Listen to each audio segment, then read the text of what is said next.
having full-on barking at the postman. Rachel's in a box. I don't think you won't see it because I've got this background on, but well, Jonas, I mean, you're blessed with the bridge, aren't you? Yes.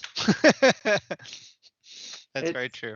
I mean, that we've got into watching quite a lot of, shall we say, overseas, escapist stuff, and well, there's loads of series of the bridge. Some of them I've watched, but it's something I've got to catch up on. How are we doing, Dan?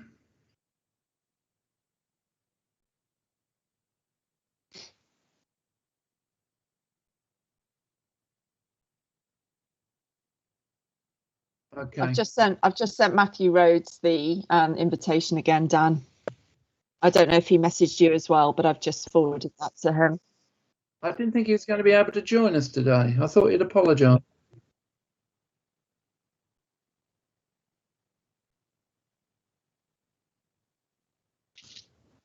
Right. Well, while we're here, I'm going to play around a little bit. I was just wondering if I should pull up an image of the bridge to have as a background. Yeah. Okay. It's not that one. No, the bridge that extracts you from Denmark, eh, Jonas? We actually it took us a while to get ready for this working online environment, but then yeah, I think now we're actually kind of up to speed on that, being all digital as we are in Sweden at least. Yeah, I've as far as we're concerned, I see that as the most important agenda that we have. There is the environmental agenda, obviously, that's cross-cutting, but I think digital, both in terms of getting the infrastructure, 5G and stuff spread out, but also the people side of it. That's vitally important as well, so that everybody, particularly now, I mean, I'm in 2 weeks isolation at the moment, so I can't go out. My wife's having a little operation, so we're both sort of confined, and it's, God, this is our world. Apart from doing a circuit around the house, reading, around the gardens. Okay, all right.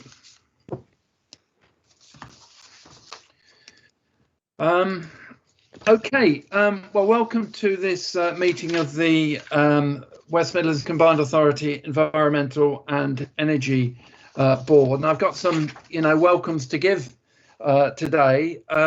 First of all, I just want to welcome Suzanne Ward from the Environment Agency, who replaces Mark Lideth, who I understand is on a secondment.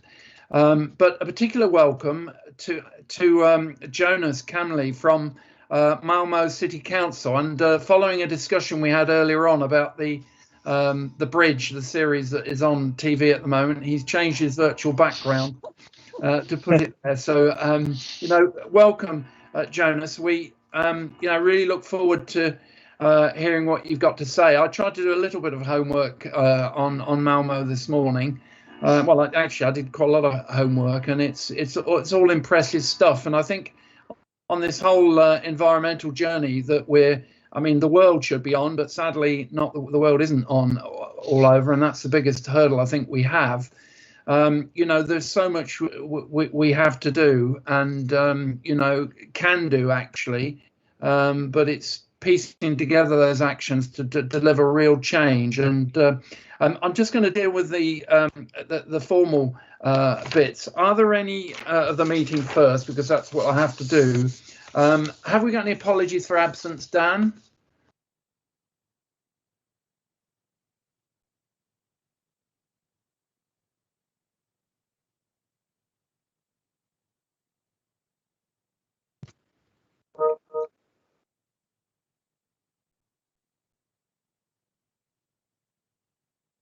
Okay, thank you very much. Are there any declarations of interest? I can't imagine there are. So if not, I'm going to go straight. Just to the minutes of the meeting of the 1st of February. Has everyone happy with those. Dan, I can't really see I can't see everybody. I can see hands, but you're going to have to just prod me if I miss something. Alert me. That's the word. Alert me. So let's go into the first agenda item. And as I welcome to Jonas. Jonas, a lot of meetings, particularly of public bodies, are quite long. Lots of papers. We mortals that are elected, and have other lives. Well, we should have other lives. At the moment, we've only got one, I think. I said to my team quite beginning that I'd quite like with these meetings to introduce, shall I say, an interest item, an item that's completely different. I'd like to learn from what other people. I travel quite extensively, or have done. I haven't done anything for the last 15 months. And to many parts of the world. And frankly, we've got so much to learn from other parts of the world. And must do, and that's why I was really pleased, really chuffed when I was told that you're able to join us today. So I'm going to hand over to you now to take us through your presentation. Tell us about Malmo and what you're doing, please. Thank you ever so much for your time here. Thank you, and thank you kindly for the invitation. It's always fun to talk about what we're doing in Malmo, as it provides both, I hope, insights for you as well as for me when we get to the questions. And I think that I will also just bring you up so I can see if there's any questions that pops up as long. So what we talk about in Malmo is the climate transition of Malmo, and I'll speak about that. And I think this is important to recognize that from the very onset, that this is not about only a climate transition, but this is a transition of Malmo as a society at large. And I will get back to that and what that actually entails and means.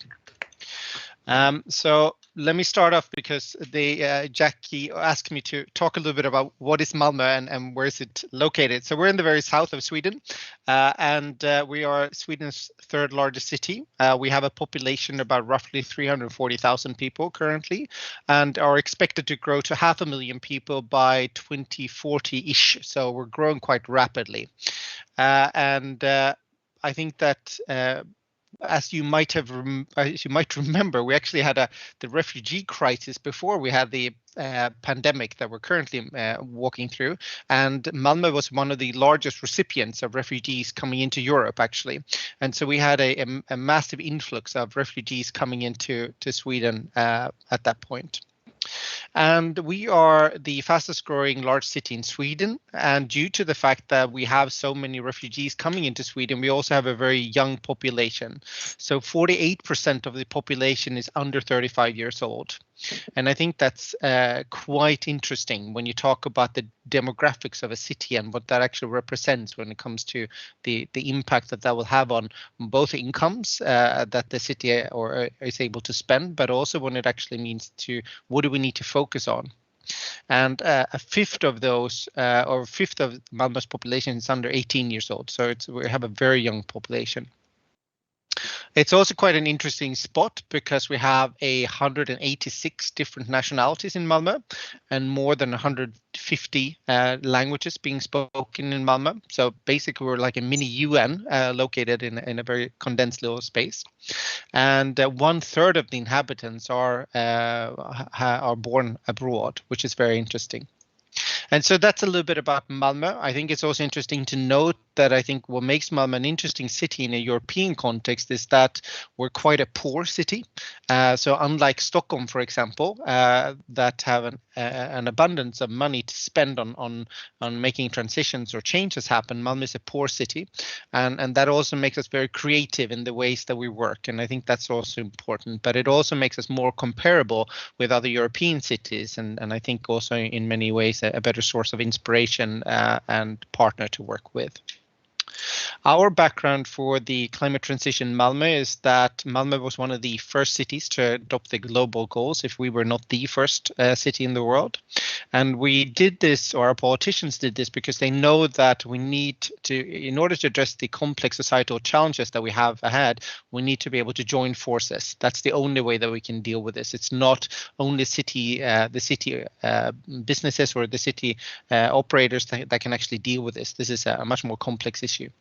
And also towards the background that cities are on the front line of climate change, and the UN expects that by 2050, somewhere between 50 to 70% of the global climate impact will either occur directly in cities or due to the consumption patterns that we have. At the same time, it's also very important for our politicians that as we make this transition ahead, that we don't leave anyone behind. This has to be an inclusive process that we're moving ahead on.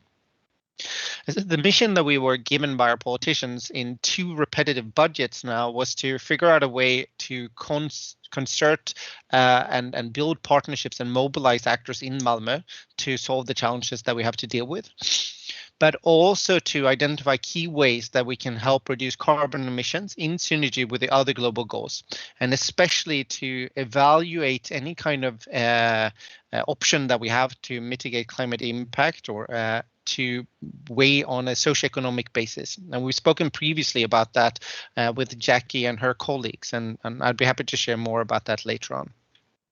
So that's a little bit about the background.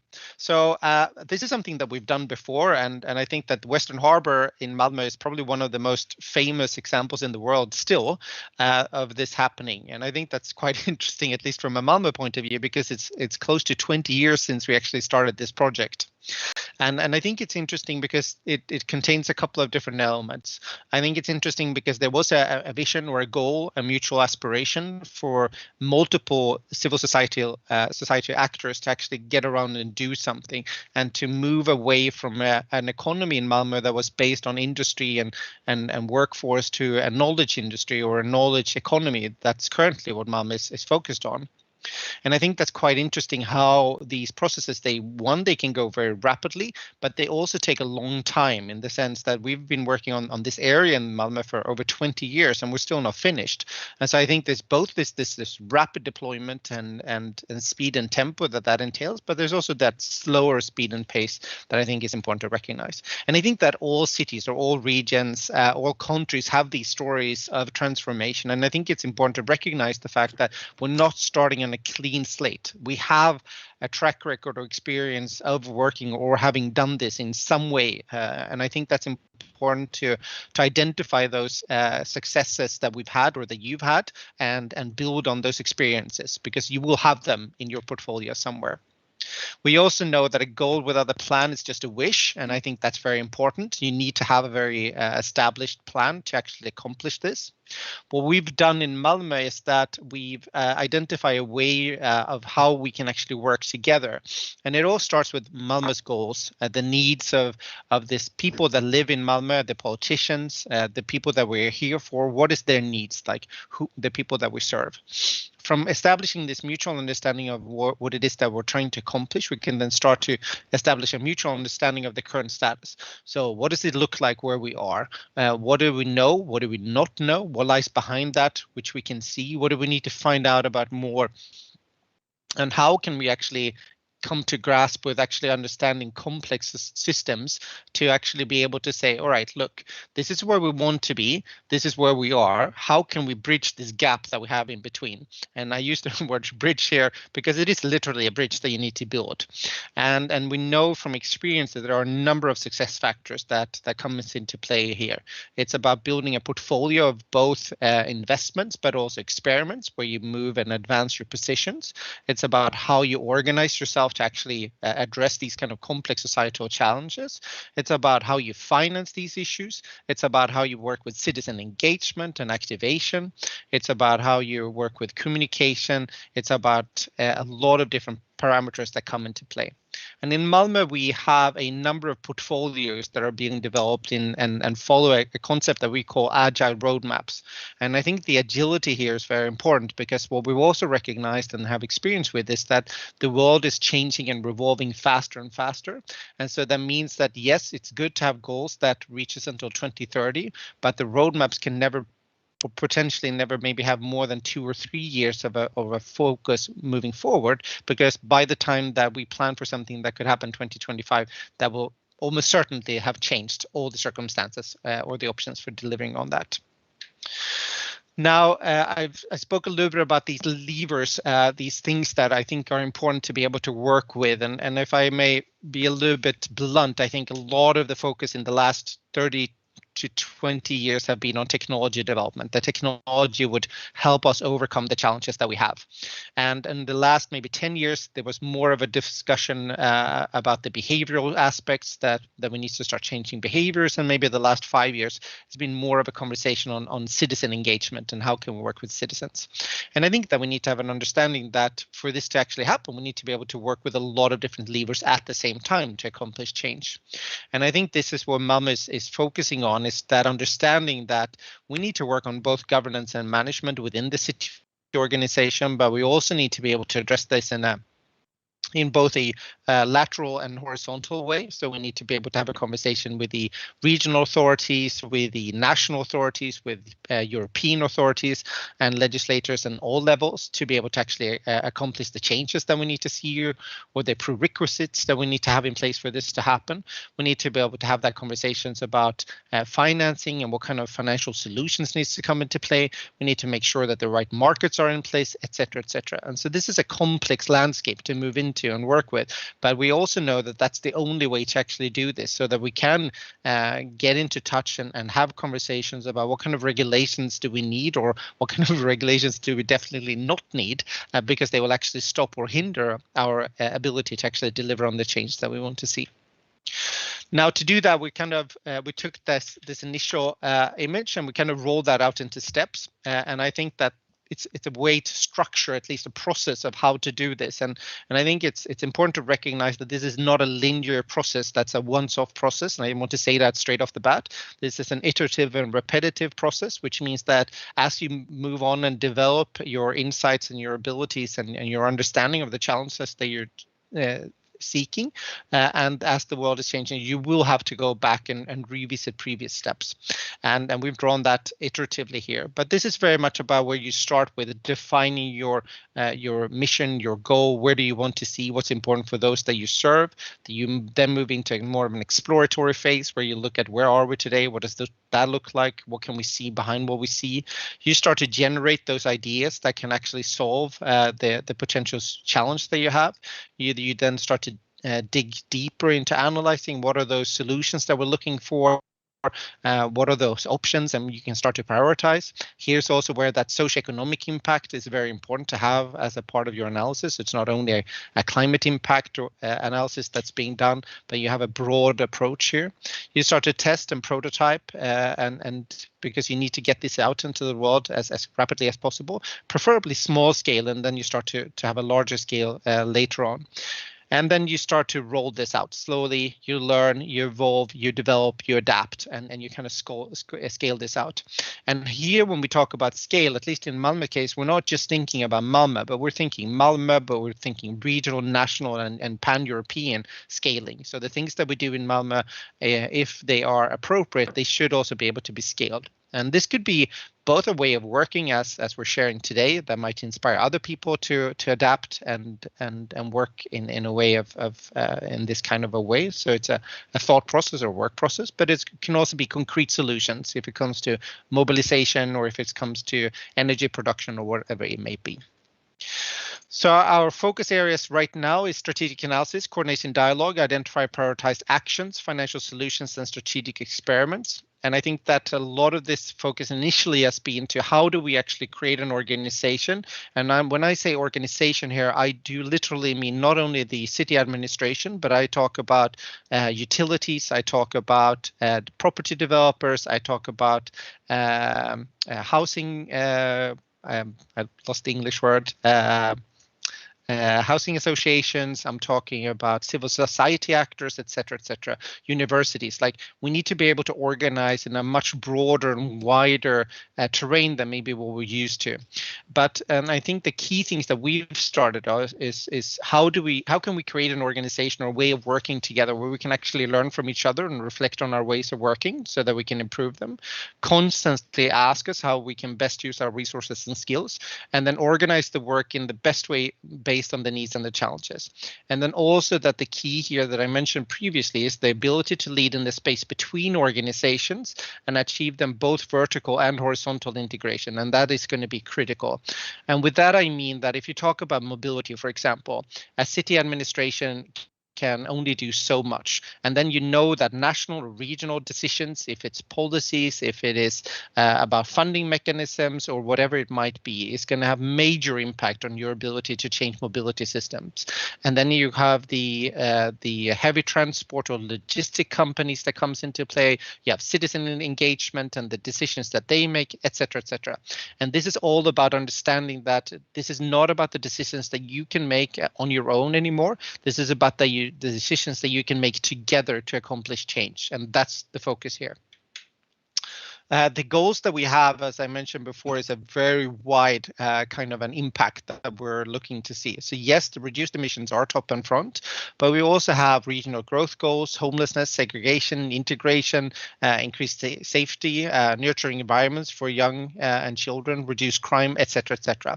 So this is the kind of goal that our politicians want us to see impact on. And then how can we maximize the benefits of public investments to actually lead towards that? And retrofit, for example, could be one of those areas where you can contribute to almost all of the budget targets.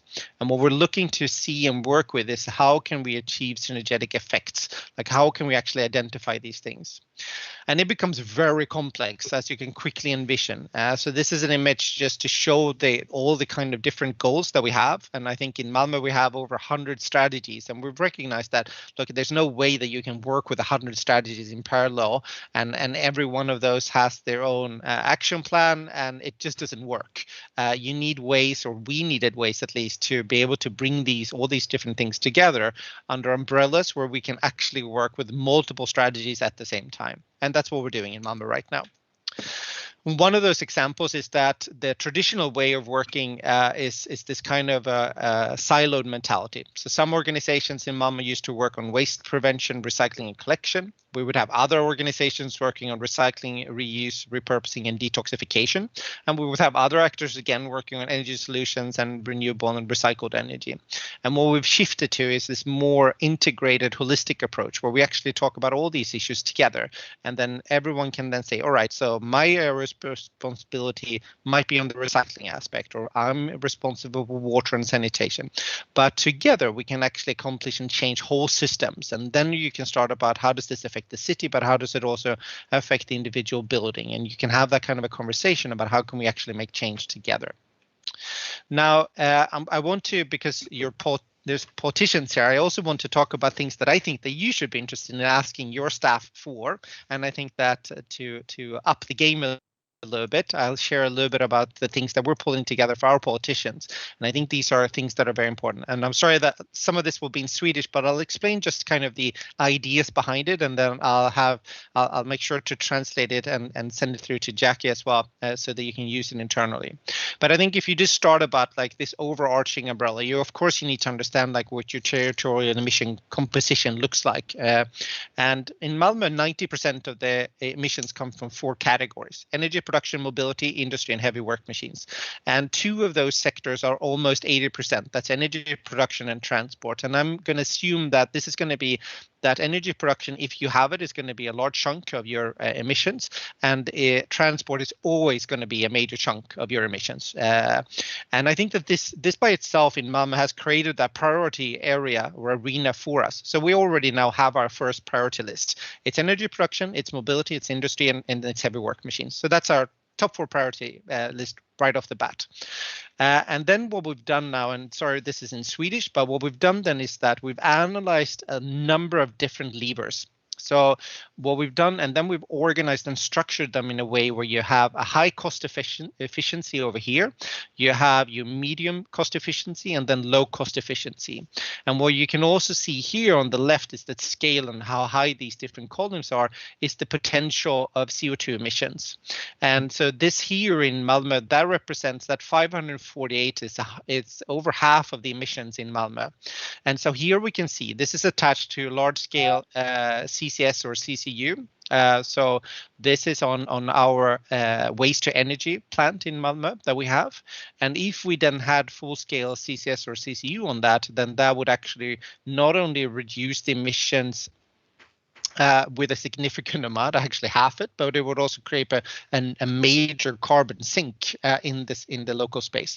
But here you can then see these are also then color coded, and what the different color codes means that what's in green here is where we have a high degree of influence over the decisions. The gray are more of a medium influence, and then the orange is reduced or very limited influence over the decision. And for example, here it says optimized logistics. So this is talking about heavy transport.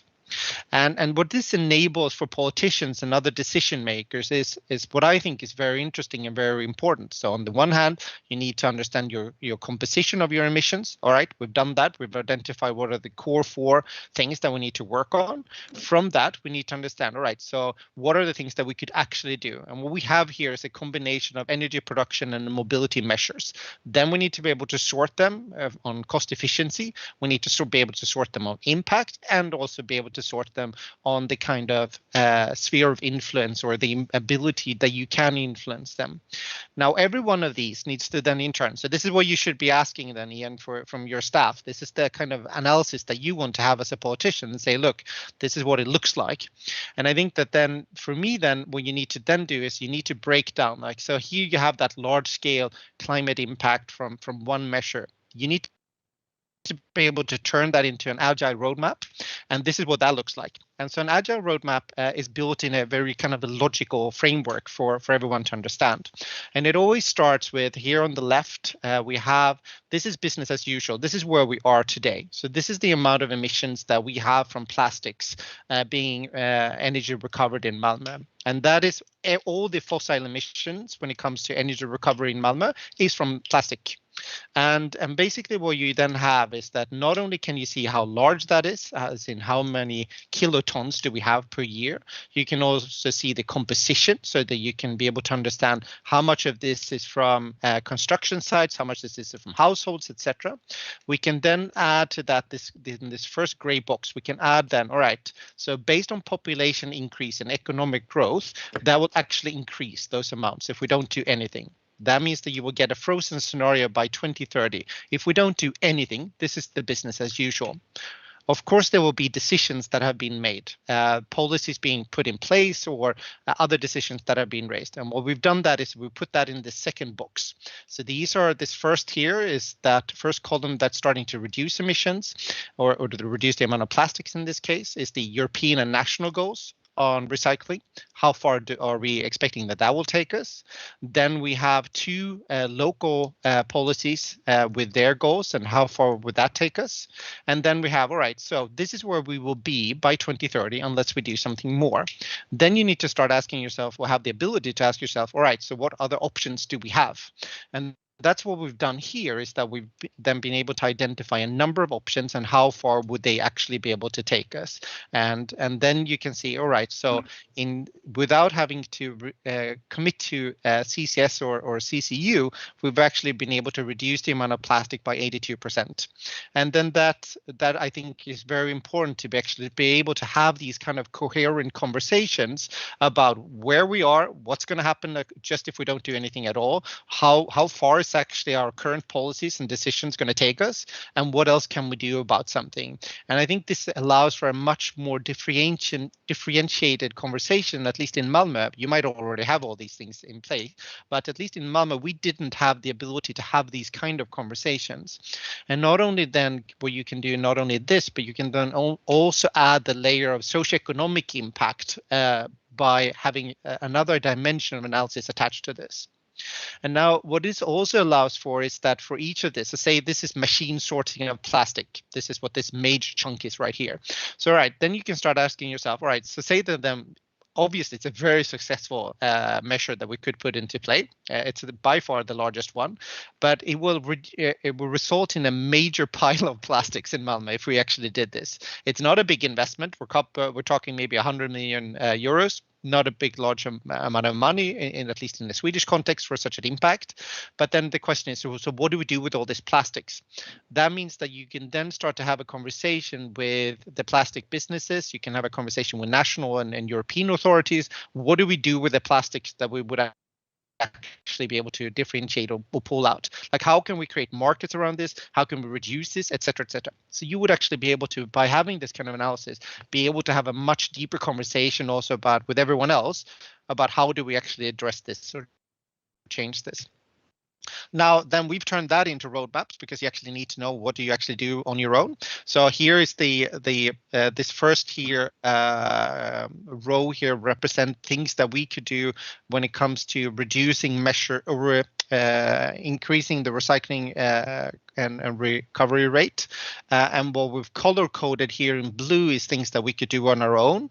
That could be local measures for waste production, for example. We could develop the system that we have for waste recovery, et cetera, et cetera. So there's a number of things that we could do in Malmo. In green here, we have things that we could do together with other actors in Malmo or regionally or nationally or European, or where we need to start influencing decisions that will actually be in pipeline. That could be national legislation, for example. We need to be able to impact that. And then if we put a red little barrier or a border around it, this has something to do with a policy. So this is something to do with policy and regulation. So this is extremely important to create this setting. So what this allows for is that it allows for you to have kind of a coherent idea of, all right, so now you've gone from, you have your big territorial emissions, you have a breakdown of those, you know what's big and what's small. You've then broken down the really big levers. That's what we did here. All right, so what can we do and how, what's the impact? What's the cost efficiency? What's the impact that they could have? What's our sphere of influence, et cetera, et cetera. You can then deep dive and then go, all right, so how do we actually address the really big ones? You can break that down, understand policy implications, et cetera, and decisions that's been made. And here you can then create an agile roadmap for, okay, how do we actually address this and how do we actually work with that?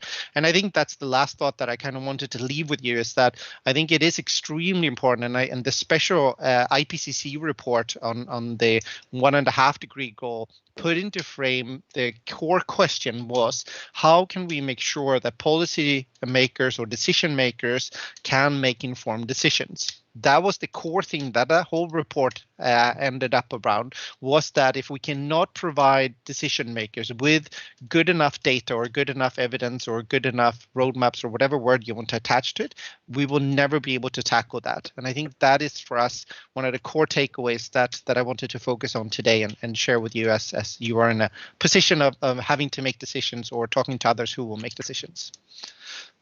So I thought that I would wrap up with that last image. That's fantastic, fantastically interesting.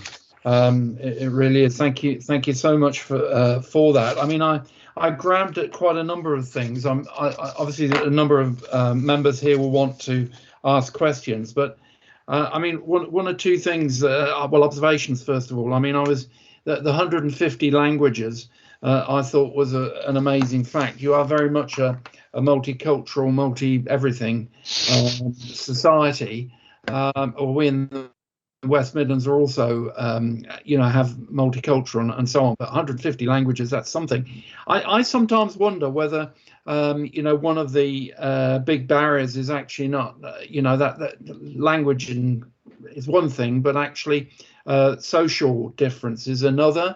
I mean, one of the biggest things that I find with everything is engaging, is actually penetrating through, because ultimately a lot of population don't really want to be bothered. So it's getting, and so this is really working to the question about how do you get that engagement with people who fundamentally probably see it as your responsibility to deliver this. And just a second point, which is the word opportunity. I mean, you mentioned about retrofit benefits or budgets, and one can imagine that, because on our analysis, retrofit is the big one, really. But it's quite tricky because it's complex and different.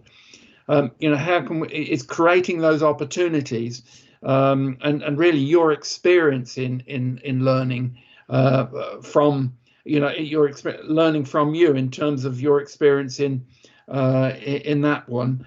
And a third thing, which and then I'll hand over to you, is the importance of funding. Well, of course, funding is important, but what can you do?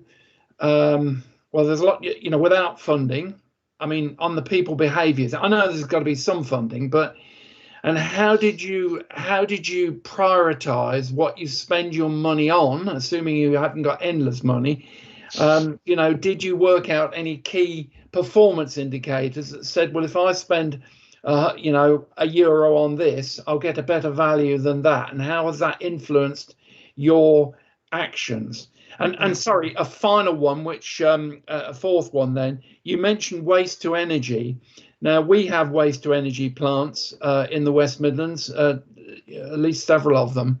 But there is an attitude amongst some that you shouldn't regard waste to energy as part of the as a good thing. You shouldn't be burning anything, basically.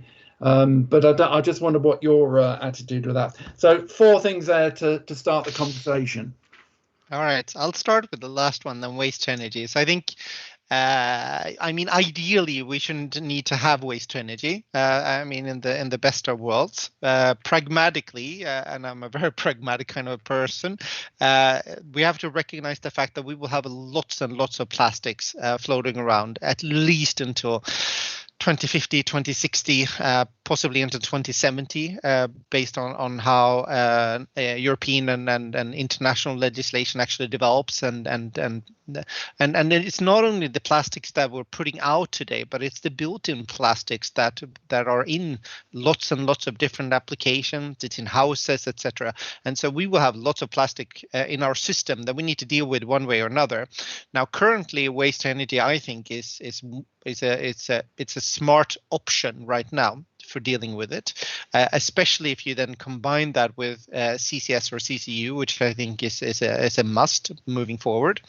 And I think that simultaneously we should also develop options for how can we actually, or what could we do with plastics that might have a greater value for society than being turned into waste energy. So that would be my take on it, and that's the kind of pathway that Malmo is following right now. Now, initially you asked about, all right, so who is responsible for different things? And I think that I wholeheartedly agree with people when they come to, or when I hear the opinion that, look, I already have enough on my plate to deal with, and look, I need to get my kids to kindergarten or preschool or school, and I need to, I have 100 decisions that I need to deal with. And I think that's only fair and square. And I think that comes especially into play when it comes to certain kind of issues. So I think that maybe large-scale energy production is something where people shouldn't have to be involved. That's a matter for those who actually work on that kind of thing. And I think there are other areas where they actually need to get involved, because we, at the end of the day, no matter what decisions we make, we will not be able to get that kind of impact that they're actually looking for. And I think mobility is especially one of those areas that it doesn't matter how many political decisions that are being made unless you actually start to change the way that you move around the city at the end of the day. And that could be that you make that decision to take the bus or the bike, or you start to walk to, if it's the grocery store or work or whatever that might be. We are going to need that. And I think that as we go down the road a little bit, I think that if you have the right analysis, you will actually be able to have a coherent conversation about that. Like, what are the options of actually accomplishing that change that you want to see, but also to speak about it. And we talked about this the last time that I was speaking to colleagues of Jackie, like, what is the socioeconomic impact of you actually driving your car less, and that your health is actually going to improve, and the health of your children is going to improve, that there will be a reduced reduced amount of noise in the city, which everyone will benefit from, etc., etc.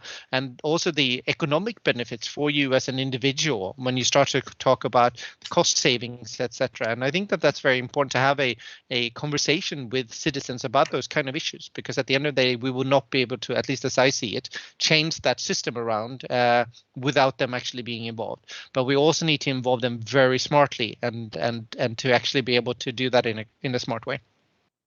I think I share with you the retrofit is there's no silver bullet to changing or addressing the challenges ahead, but I think this is as close as it gets to it, retrofit, and I think it taps into multiple different perspectives, at least from my take.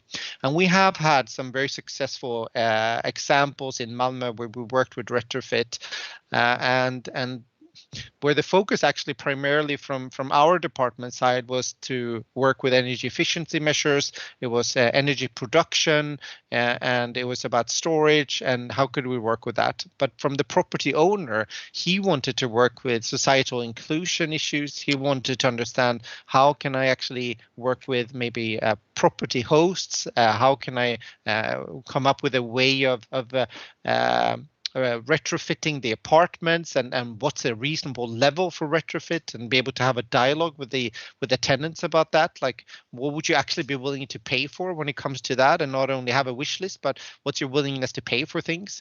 And so what we ended up with, it was a very positive example of how big of a large scale societal impact that can actually have.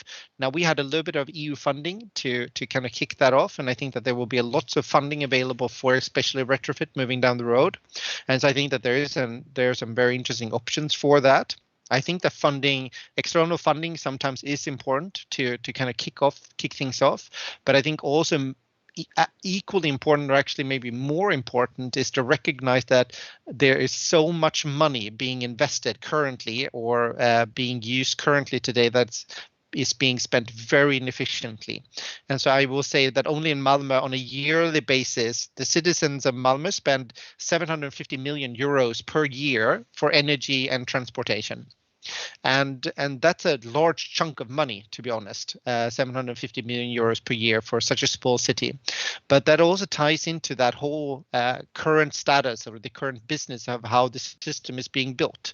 And when you shift some of these, like if you shift your public or private transport to electricity, the cost of energy or the amount of money that you will pay for that will be significantly lower. So I think it's also about being able to actually understand how the economic system works, and where the money actually flows, and then how does national, I'm going to assume that it's the same for you as it is in Sweden. What kind of national policies needs to be changed for you to get the preconditions and the demand for the kind of services or changes that you want to see on a local or regional level? And when we talk about those KPIs, I think the KPIs that we have then is that societal impact. So we look at health, we look at the economic impact, we look at the climate impact, and then we weigh those together and say, look, these are some big issues. Here we can get a big impact on multiple areas, and that's how we prioritize currently. Now, that is a work that it will be developed and continue to be developed over the years. We're at the starting point, I would say, of that work, but at least we've started that pathway of understanding it. And you've seen some of the examples of what that can actually result in visually today. Lovely. Okay. Right, Matthew wishes to speak. I'm looking for speakers now. Matthew and then Andy. Thanks very much, Chair.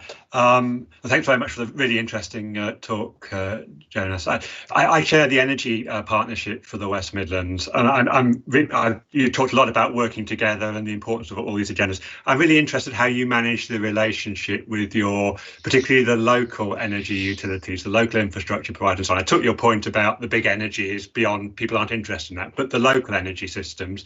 And so how do you do that? And in particular, what powers, if any, do you have? Do you have any powers over them as a city?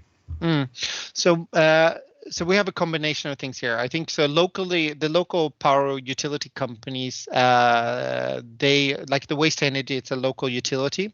And so and we own it. So it's easier for us to work with it.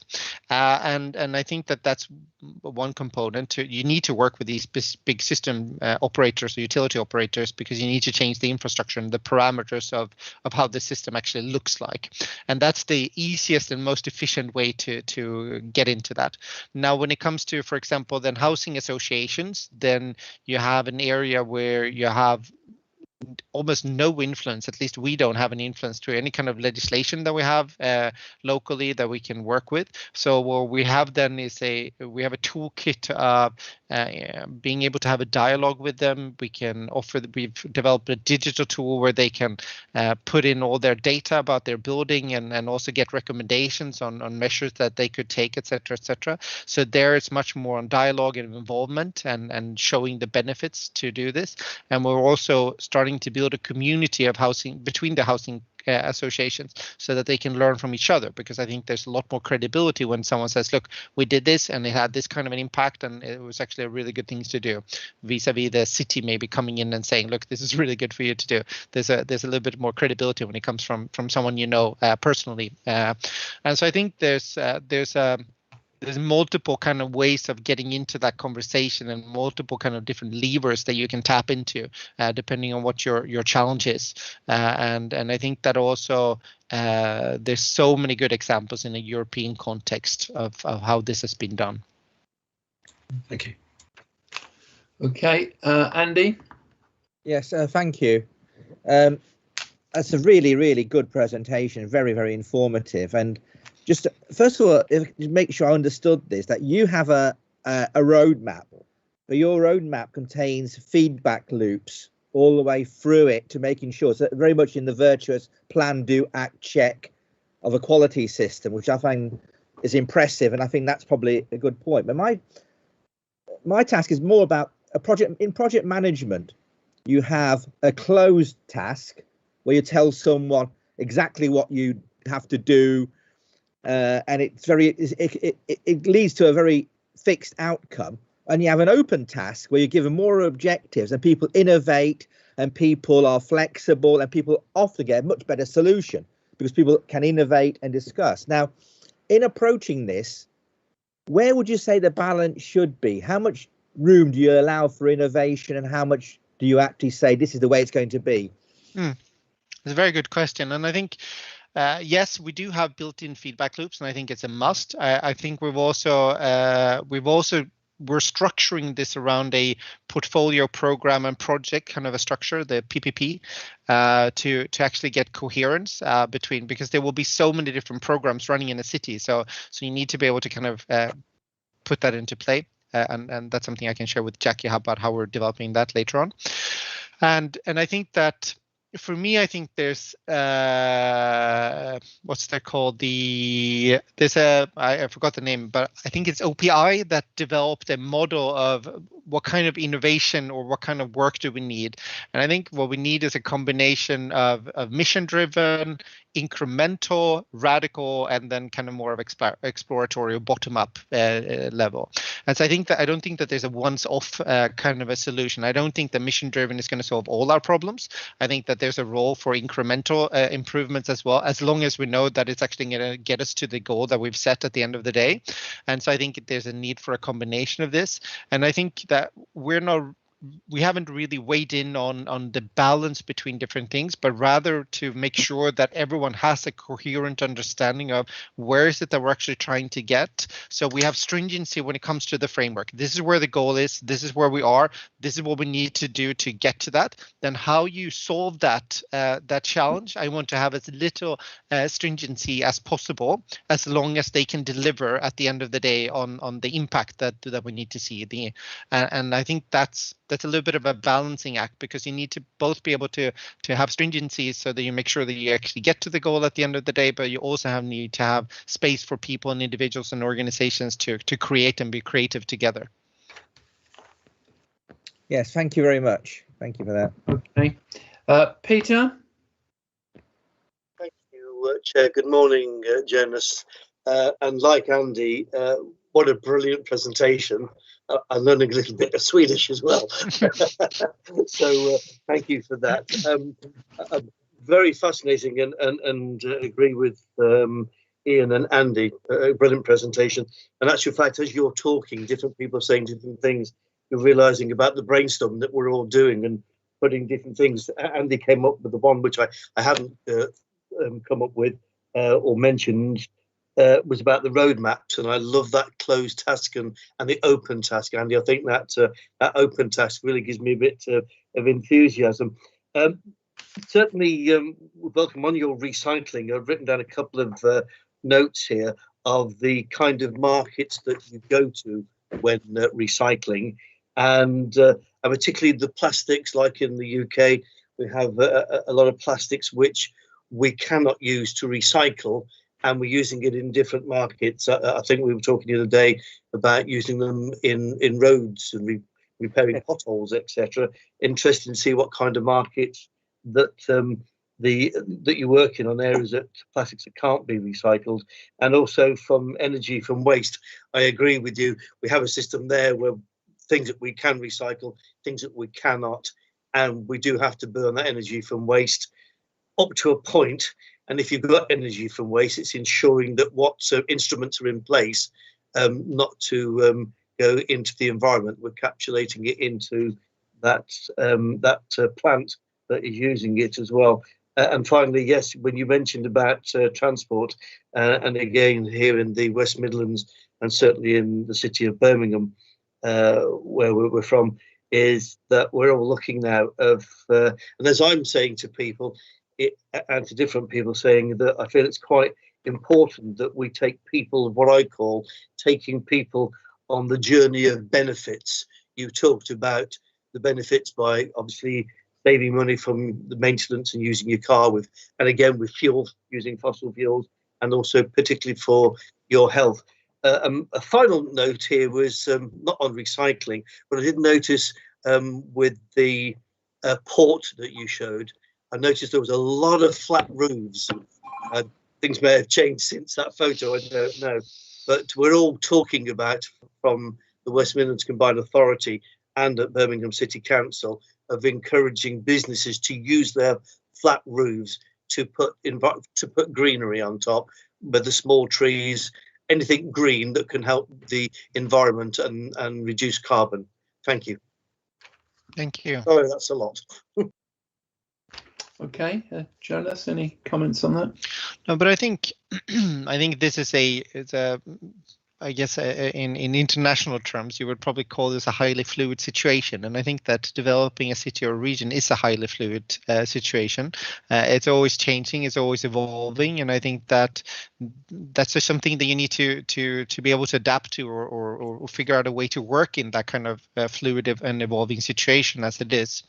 And I think that it is smart to look at what kind of resources or options do you have available, like flat roofs, for example. And in Malmo, we also think about them and work with them. And I think it's predominantly that's been a conversation about how can we actually work with both ecosystem services on new built roofs especially, but also how can we then also incorporate energy production, as we know that the combination of energy production and ecosystem services at the same roof actually has a very positive impact. And so I think it's also about finding those kind of key components of where you can actually get multiple benefits at the same time. But then also, I think one thought that I had that I wanted to share with you is also, I think that sometimes when it comes to, say, for example, mobility is one of these things that I think personally is going to be the hardest area to change. There's a lot of culture. There's a lot about, well, don't. It's fine that everyone else changes as long as I don't have to change. And it's also a little bit scary when someone says, look, I'm going to take away your parking space. But wait, I've always been parking here, or this has always looked like this, and this is what I'm used to. And I think that New York and some other cities did that brilliantly. I think New York was one of the first cities together with Gale Architects, a Danish company, where they did these large scale tests where they said, look, for 1 week, we're just going to change this street over. and then we're going to evaluate what people say. It's not a permanent installation, it's a trial installation, it's a test, and we're going to see how you feel about this. And they did it overnight, so they redraw new bike lanes, new spaces for cafes and areas to play around in, etc., etc. And the reception of all of these examples, at least that I've seen, has always been extremely positive, and people have wanted to see them being made permanent as life goes on. And I think that this is just one of these ways where we have to be really smart, and it's also a way where we can actually include our citizens in planning. All right, so say that maybe you have a summer street. What would a summer street look like compared to maybe your winter street? Maybe you would have some spaces where you would want to see, well, you know what, I'm happy to take away some of these parking spaces, because I can see that maybe we could have a micro park that's there just during the summer months, where there will be a space for me to sit down and maybe have a coffee or have a conversation, or for my grandchildren to play around or whatever. And I think then you can tap into that kind of co-creating that space together with your citizens, and it's an invitation for them to say, look, all right, we're going to try this out and see how it pans out, and then you can also be part of co-creating that option. And I know that the Swedish Innovation Agency has put together a toolkit for how to do this, so you should reach out to them if you're interested in that, where they actually have literally little models that they allow people to play around with and move around on the street, how they think that the street should look like as a summer street, for example. So I think this is where we need to get very creative, and we need to also be able to invite our citizens and not and so it becomes a little bit of a top-down and bottom-up approach at the same time, and then you can have it's a start of a conversation, and that conversation then can in a couple of years lead to some significant changes where people are actually a lot more open to changing habits or changing the way that they think about the city, because it was only a test at the start, so it wasn't something scary, it was only something temporary. And I think temporary things are a lot easier to get into play vis-a-vis large-scale things. Yeah. Sorry, I know I've been here longer than I think I should have, so I'll stop talking now. Don't worry, it's really good. I mean, I think the last thing, the issue of pilots, was what you're saying, pilot project, I think is so important, and we've been indeed talking about that, and one of our papers on retrofit talks about that. I must have, the mind boggles if Andy, I don't know whether Andy's still on, but the prospect of telling Noel we're going to have a 7-week pilot and you can't take your cars in. But you know, it's fascinating. Look, Jonas, this has been wonderful. I hope I know I speak for all my members in saying this has been you know, one of the most interesting insights into this whole agenda that I've had, and you know, I can't thank you enough. You know, I'm so sorry I can't come and walk over that bridge and you know, have a look at the what you've done, but well, not yet anyway, but I have a feeling one day I may. So probably more holiday rather than anything else, but I'd love to see what you're able to achieve. Good luck to you in everything you're doing. You know, we have our own journey. Obviously, the West Midlands is a very big, different, very diverse place in itself, but it you know, we have great ambitions, and I think what you said about you know, the more you can learn, the more you can collaborate with others, you know, how important is that? So thank you so much, and we'll have a virtual hand clap, because I'm not sure how you do it on this, because actually there is a way. There it is. So thank you again, and please feel free to continue joining in, but we fully understand if you've you know, time is precious if you've got other things to do, so we'll continue with our meeting, but my thanks to you again. Thank you very much, and thank you on behalf of Malmo for being able to participate today. Thank you. Thank you. Thank you. Could I just ask, is there any possibility of having Jonas's contact details, please? His email address. Yeah, I'm sure that's we fine. can arrange that. Thank you. Yeah, lovely. Okay, well, what about that, hey? Isn't that great? And it's just what I said right at the beginning, that we need interest topics. You know, we've got a lot of work to do, but learning experiences from others. And I think, Jackie, that is an example of one great one. Okay, I'm going to move swiftly on now. We've got several quite substantial items on here, you know, coming up, and I want now to move on, and the first one that we have to deal with is the 5-year plan. I'm going to ask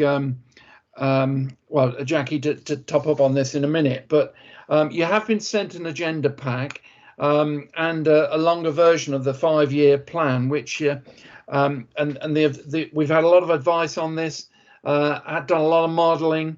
And what we need today is, is any input that you can give to us to help formulate the board report, because that'll be the next big challenge, and the presentation of that board report for the Combined Authority Board. Is it next week or the following week?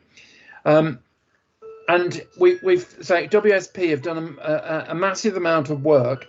And one of the things I think that's important, and certainly I've learned from it, is, it's going to be useful for us to help build our plans. But I'm very much hoping that the work that WSP has done will also help shape all the individual actions that all of us local authorities are taking. We've all got big tasks to do.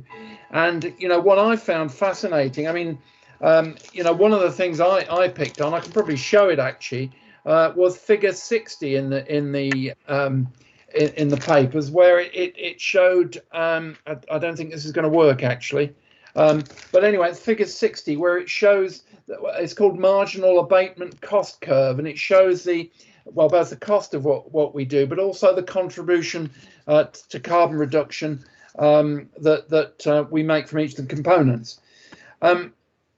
We're coming at a time when there's a lot going on. The government has its 10-point plan. We have an energy white paper. The climate change have its 6 carbon budget. And of course, most importantly, we've got COP26 in Glasgow later on. And I'm really hoping that the West Midlands will make its mark in terms of both in that, but also in the preparation, because I think what we're doing in the West Midlands is groundbreaking in terms of the scale of it. One of the words I think that comes up all the time is opportunity, and this word opportunity we must constantly always be thinking about. It's not just a problem; it is a problem, but there's an enormous amount that we can do that can help us. And I think we've just had Jonas say that. Very much so. Retrofit he picked on as being relevant to all budgets, and we've identified it as the big one. Indeed, the figure 60, domestic heat pumps retrofit, is the big rectangle on that space. Now, this 5-year plan has involved an awful lot of work for the CA and working with partners. And I was impressed with what Jonas said about, in fact, it's the way I organise our own recovery plan, is we can do some stuff, but we need help with others. And then in a third sector, we need others like government to do things. So we've been determined that this programme, we need it to be, we give it what you'd call a just transition. It needs, we need to take people with us. We need to help people as far as we can adjust to this new. An example of this is again in retrofit, is that the contribution it would make to heat poverty and energy efficiency and so on. So that's vital. The CA paper is going to bring forward actions that address a number of specific areas. They deal with energy, they deal with buildings, both domestic and commercial, transport, of course, as we heard, and indeed natural capital. But the programme that we have, it's, one's asked a question, we're looking for funding, but we must remember what is also going on across the whole of the CA. Transport for West Midlands has been working on active travel corridors, and I was talking to Laura Schoaf earlier on, and we've got a paper shortly about this. We've got a massive tree planting problem, and that's natural capital, and also there's things like the Zero Carbon Homes Charter that the Housing and Land Board is dealing with, and brownfield land reclamation. I think the key thing about our programme is that, as Jonas said, that the point about pilots, it's so important if you want to introduce something that's not very popular, then you can start by saying we're going to give it a try, and if we don't like it, we can scrap it. I mean, we have done a few of those things in lockdown. I'm afraid some of the active travel have not been all that popular. Not only not popular, but sometimes I think that's based on a wrong conception of what you can do and the different geographies that we all face. So we are looking. I'm going to just ask Jackie to pick up, but I think this whole point about having some pilots that can lead to bigger stuff, and I think retrofit dealing with fuel poverty is one of those which we can do some as a CA, but I'm really hopeful that we can get individual authorities to collaborate on this, to pull some of the monies, for instance, that governments bringing down, because certainly Solihull will be interested in collaborating with others. And you got other things, the whole, it's called circular economy, but it's, how do we reuse and reduce waste? We need finance. We've got a green finance working group, how we can unlock investment. And then what Jonas said was the behavioural thing. I mean, he said something very, important there about, how you engage with people, and that's something we need to look at. So that's the sort of introduction that I'm making to this, and I'm really going to ask for comments. But Jackie, is there anything I've missed that you want to just feed in? So I think you've all now got the paper that was prepared for the Combined Authority Board, which takes forward 17 different areas of activity that build on the independent advice we've had from WSP. So it would be great to have any comments or inputs to that paper. That will be sent out with the other Combined Authority Board papers on Friday. The only update to the paper that you've got is there's been developments in the investment programme, and the paper you have has 3 options in it. And we have been asked to work with option C. So that's going to be £5.1 million for the environment and energy work. And that breaks down, I've just got to pick up a slide, into £2.1 million for a net zero neighbourhood demonstrator, 0.7 million for the Smart Hub, which is looking at coordinating around the retrofit challenge, 1 million for the Natural Capital Programme, and 1.4 million to build the environment and energy core capacity to deliver. And so the paper that you have has 3 different options. So this is the option C. Okay, that's encouraging from a financial point of view, Jackie. Okay, I'm looking for hands. Start off, I think, Matthew, you were first, then Andy. No, it was the other way around, actually. Andy was first. Go on, Matthew, you've been told. Okay, thank you. So I was actually going to, the table you've just referred to, Jackie, so fantastic news, you're going for option C. That was really good, because the point I was going to make is I think this whole piece of work's a massive step forward and a really good step in the right direction. I really appreciate how much work's gone into it, but I felt that table and I know resources are tight. I just wanted to make the point that's only a first step, and actually I don't think it's enough. I think we need to be a bit more radical here. The numbers are tiny in the context of the numbers spent in the West Midlands in this space. Jonas talked about 750 million euros, I think, for Malmo. We all know the figure for the West Midlands is more like it's about £8 billion, folks. It's a big number. We're trying to impact here. The key point I wanted to make, though, I do have and I voiced this slightly at the Energy Capital Board last week. You were at as well. There's a tendency here to be a little bit introverted as the public sector looking at these kind of financial figures and possibly make it a bit complicated. From my perspective, I think there's some quite significant opportunities to leverage private money, and I am particularly targeting, to be very specific about it, the energy infrastructure companies, Western Power and Cadent, right, who spend £500 million a year in the West Midlands shaping this space, right? And we're talking about putting them on a committee a very big committee to help work with us together. Great, but actually with a little bit of I think they're on the back foot at the moment, with a bit of a political push, which we have the ability to do as a combined authority. They should be required to. We're putting 1.5 million on the table, 1.4 million on the table, or 5 million on the table. We're putting a small amount of money on the table, right? They should be required to match that and to give us a delivery capability as a region in partnership with them, in the spirit of the kind of stuff Jonas was talking about. We know what we want to do. It's very, very clear, so that we don't have just 1.4 million or 5 million to work with, but we actually have more like 100 million to work with, and there's no excuse for them not to do that. I'm sorry, logically, in this environment, there is no excuse, and that they know it, really, I think. So that's my point. Okay, Matthew. I mean, I take your point on resources, but it could have been 2 million. It's not. By the sounds of it, it's 5 million. I did say that at the beginning.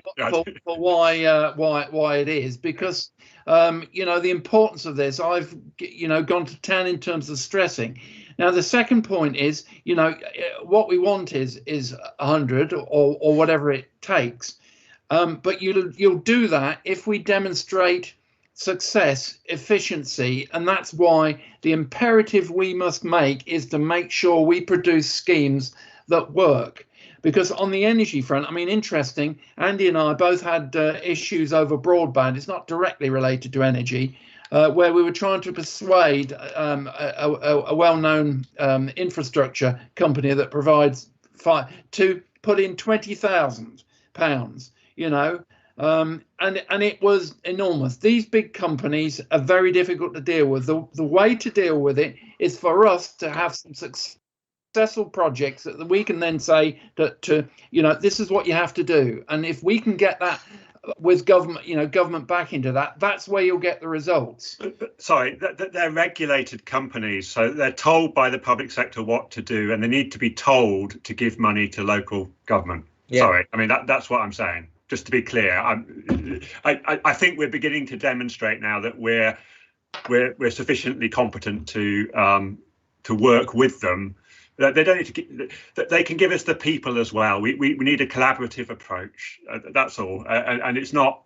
I don't think we should be begging for money for them. And anyway, sorry, I've made my point. No, I'm not suggesting. But all I'm saying, Matthew, is we've been beating this drum for a number of years, and we haven't got anywhere. I've got you 5 million to progress this. Thank you. You get more. If we can make this successful, and we'll also get a stick to some of these big companies, because Andy and I have a bone to pick with some of them. We do indeed. Okay, we're all on the same side. It's just difference of approach. Actually, it's you Andy. You got your hand up. I've got Andy. Thank you. The only thing I've got a slight concern in the 5-year plan is land use for renewables. It sounds okay, but there are issues. It's always easy to put a solar farm on a green field, and that green field's lost to biodiversity. It's always easy to put a wind farm on a green field, and that's lost to biodiversity. Now, why are we wanting to do this? Is when we've got, i.e., plenty of roofs and plenty of industrial space where we could put these things in. I suspect there's one reason. It comes back to what Matthew was saying, is the energy companies. At the moment, energy companies will not pay to take solar energy from a solar panel. It skews the economics. Solar panels will go across the whole of the West Midlands if the energy companies were forced to pay a contribution to taking that energy. I know what energy companies are like, because 20 years ago, the energy company wanted us to pay them to take their energy, to take our energy generated, because it caused too much problems for them to deal with extra free energy in their grid. So, but I think you're right about the land use point. We need to give that some thought. I think it's horses for courses. There may be some duff land. I mean, all those flat buildings in Malmo, I thought, a lot of those could be covered with. Exactly. But if you think about Solihull having that renewable energy source, then you've got a problem with the airport.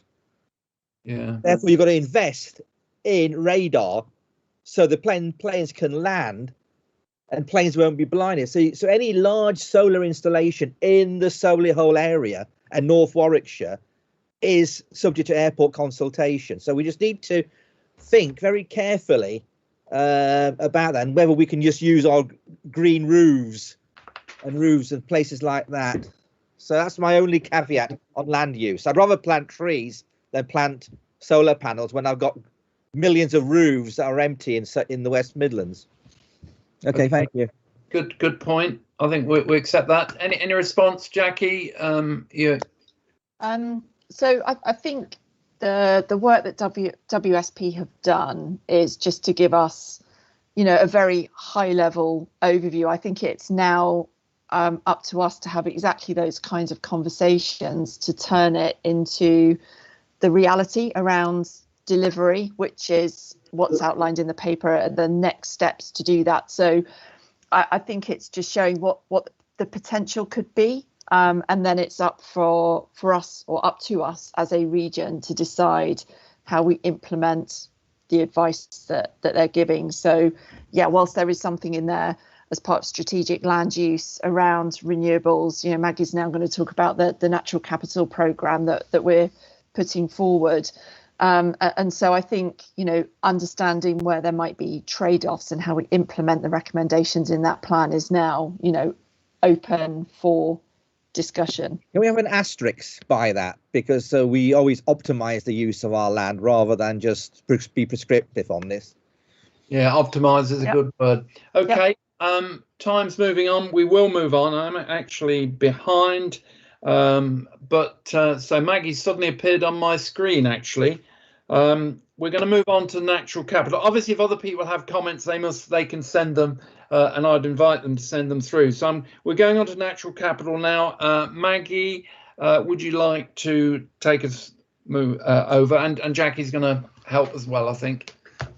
Yeah, so the Natural Capital Plan came out, or we promised to bring back a Natural Capital Action Plan from a previous Environment and Energy Board meeting. Maggie's been with us on secondment and has been concentrating on this piece of work in conjunction with local authorities and other regional stakeholders in this space. So she's just going to take us through, at a very high level, what's in the paper that has been circulated to all of you. So I'll hand over to Maggie.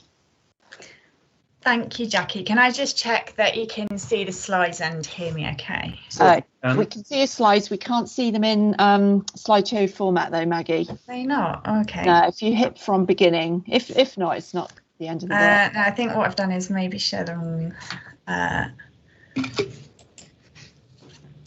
Let me just try sharing screen again. Did you send this through? The paper, not the presentation. Okay. But we can share that afterwards. Just as a point of principle, can we have presentations sent in advance, because people can then put them on other? Yeah. I can see this brilliantly, actually, but that works now, Maggie. Has that fixed it? I think I just shared the wrong screen. Super.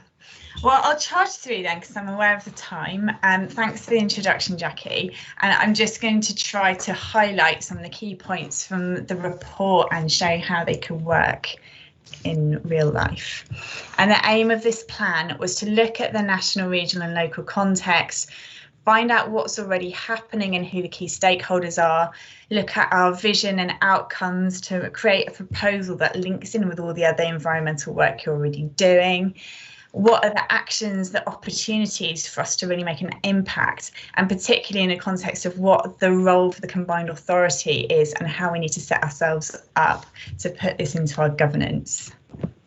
So just a brief context before I dive in. Natural capital is all about looking at the natural environment with a view to how much value we get from it and seeing it as an asset, which historically we haven't been very good at recognising, particularly when we're depreciating those assets and finding ourselves now in a position where we're drawing too much that is unsustainable and becoming overdrawn. And so this this fits in with a lot of the context of the combined authorities' work on climate change, environmental recovery during the pandemic, and particularly inequality of access to green space, which has been highlighted a lot over the last year, I think. And to put that in a national context, we've got the 25-year environment plan, which commits us to leave the natural world in a better state than we found it. And the legislation with the Environment Bill, though it's been delayed, is going to come into effect, or is expected to, at least over the next year or so. We've also had a couple of years ago the landscape review, which analysed how well our national landscapes and national parks were serving our communities. And it was highlighted that there really needs to be more work to make sure that our national landscapes serve our urban communities, and that urban communities need to be part of developing what that solution is. Then more recently, you've just had the descriptor report come through, showing a lot of the logical reasoning and decision-making tools and the economics behind how we look at nature. And this is really developing quite quickly. There are lots of tools coming out at the moment that enable people to make better decisions accounting for nature. So looking at our stakeholder map, as you can see, there are a lot of different people involved, and to borrow some of Jonas's phrases, I think that joining forces is really a key point for the combined authority, and looking at the vertical and horizontal integration.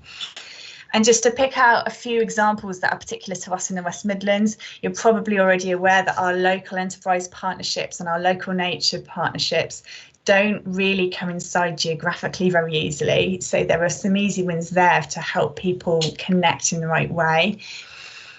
Even within the combined authority, there are ways in which our public land and assets teams and transport teams could weave natural capital much more firmly into what they're doing. And there's been a lot of enthusiasm for that already.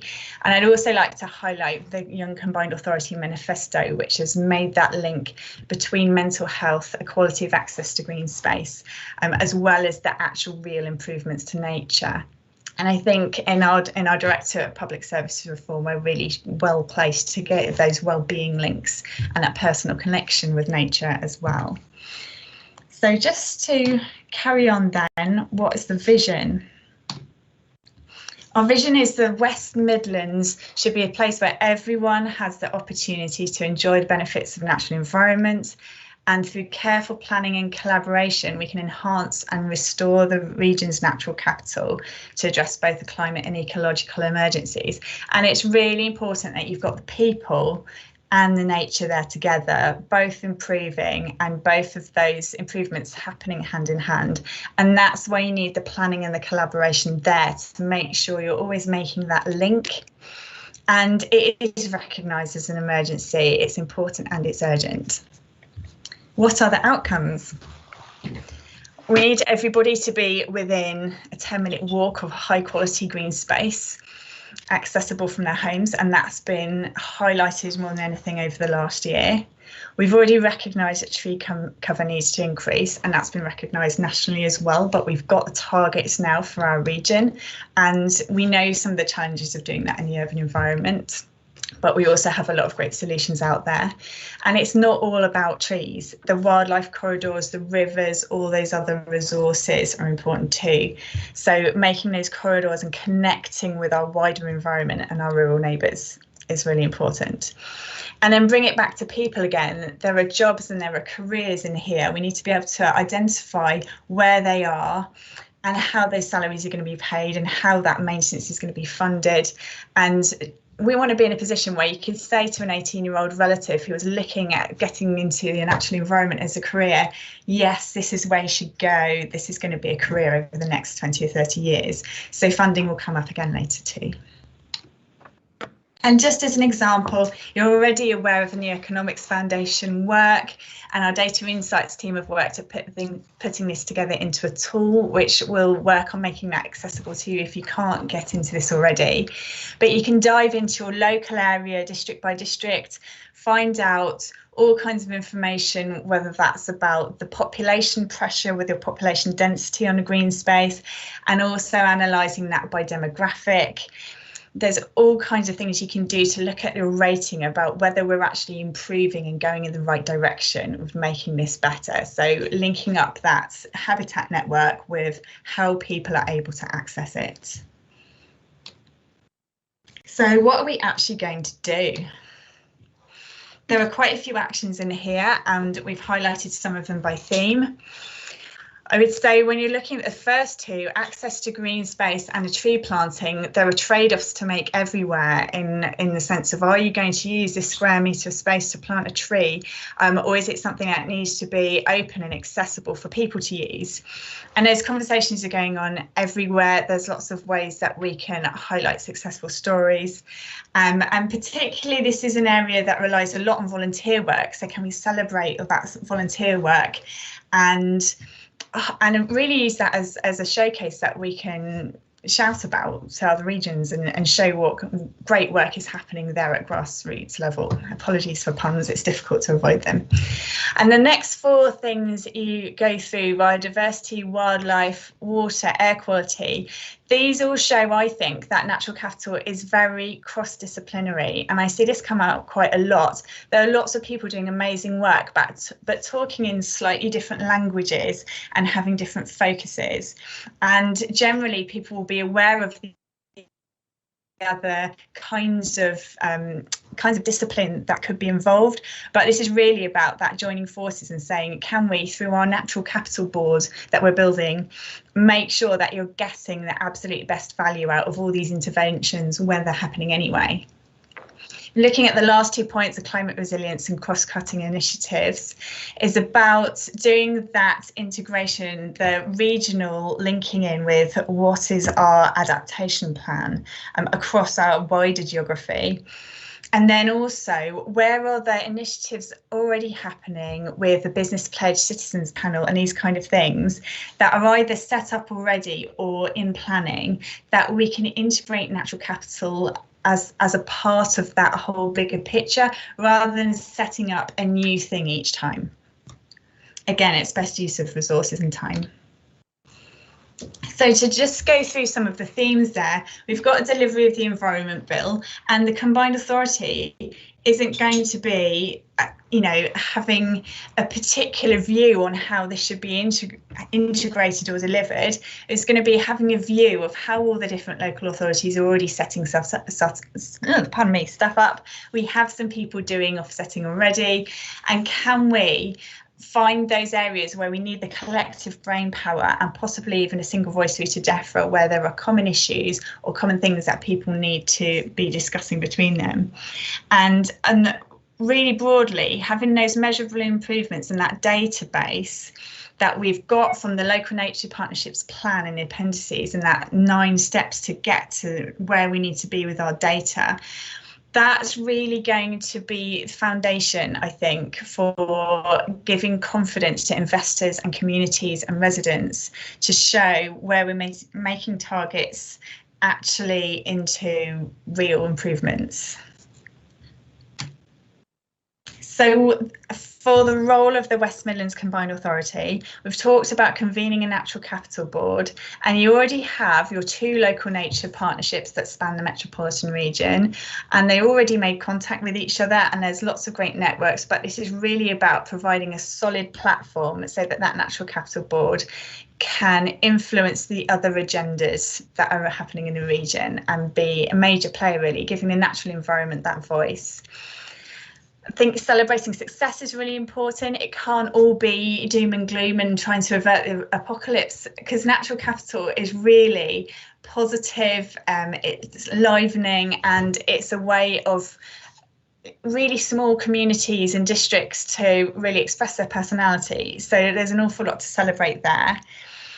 On a practical level, we're getting ready for legislation, and I've talked a bit about integrating with other agendas, and really for us locally, making sure our urban communities don't miss out on all those benefits of connecting with your physical environment.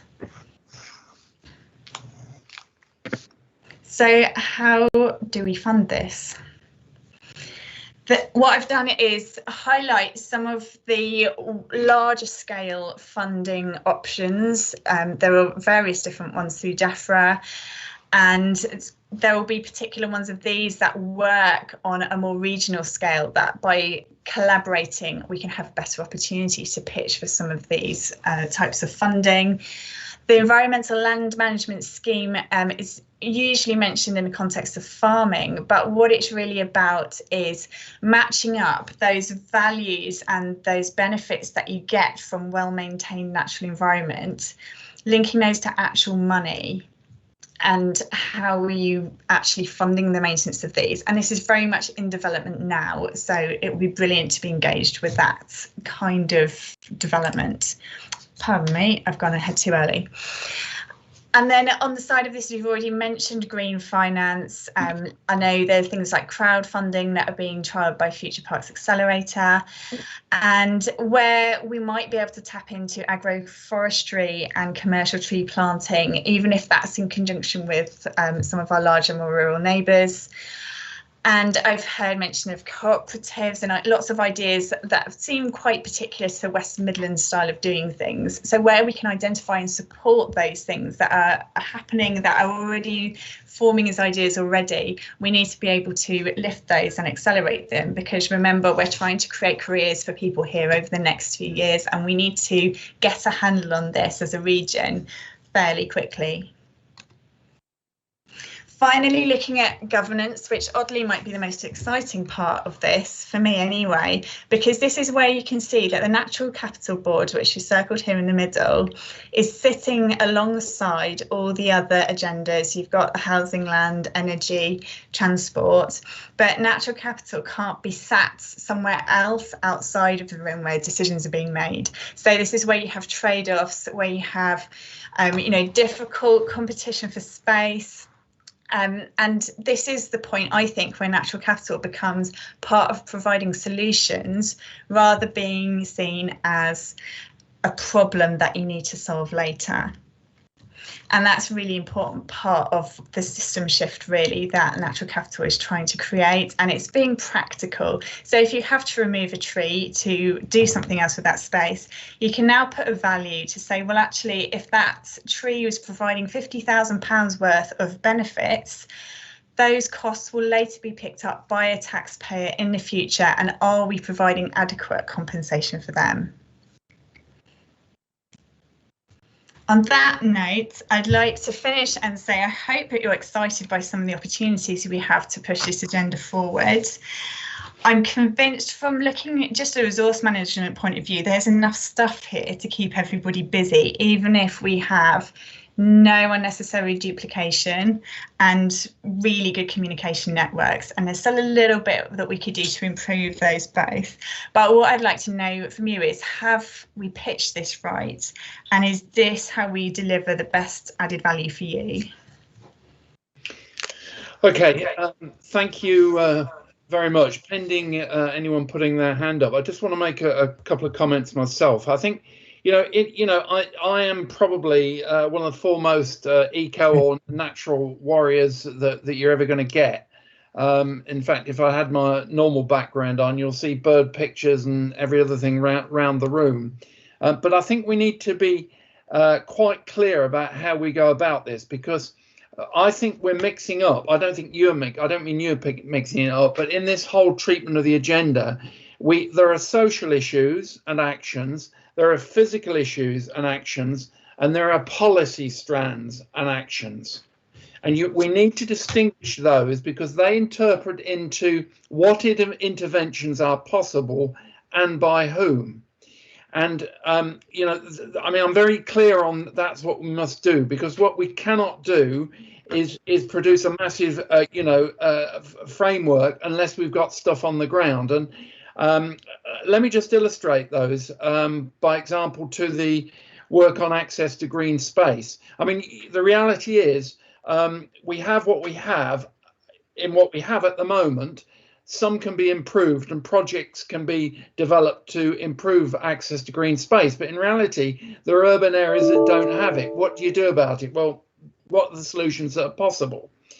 Now, when it comes to actually improving the scene going forward, one of the things is new projects. I mean, how far with every physical project that we do, whether it's transport or housing or other things, are we considering the natural capital involvement of that? I mean, example of this is, the obvious example is new house building. I mean, in Solihull, I've said I want, you know, better green infrastructure. I want, you know, master plans that show, and, you know, the role of hedges. And I don't mean wispy little developers hedges. I mean substantial stuff that will feed a, you know, sparrow colony or something. So, I mean, but we know that developers will say, well, you're not justified in doing that by planning rules. So that means that takes you into the policy intervention sphere that we've done very little on, actually.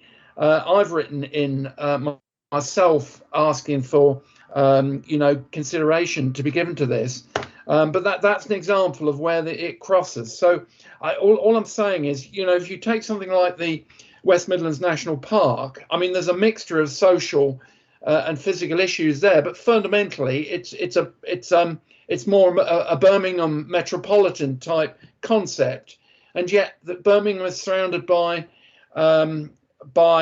countryside and greenbelt. And you know, as I know, that greenbelt has nothing to do with being green. Nothing. It's about coalescence and urbanisation. Why is that? Well, why is there not a different concept? That, because if you try and designate a number of natural, it requires, you know, you've got to be an area of outstanding natural beauty, or the traditional national park means something with mountains and, you know, that sort of thing. And, you know, we haven't got anything in the middle. You know, and if for something for ecology, it needs special scientific interest, it needs this, it's that. You can rip out all sorts of vegetation unless there's some, you know, particular reason.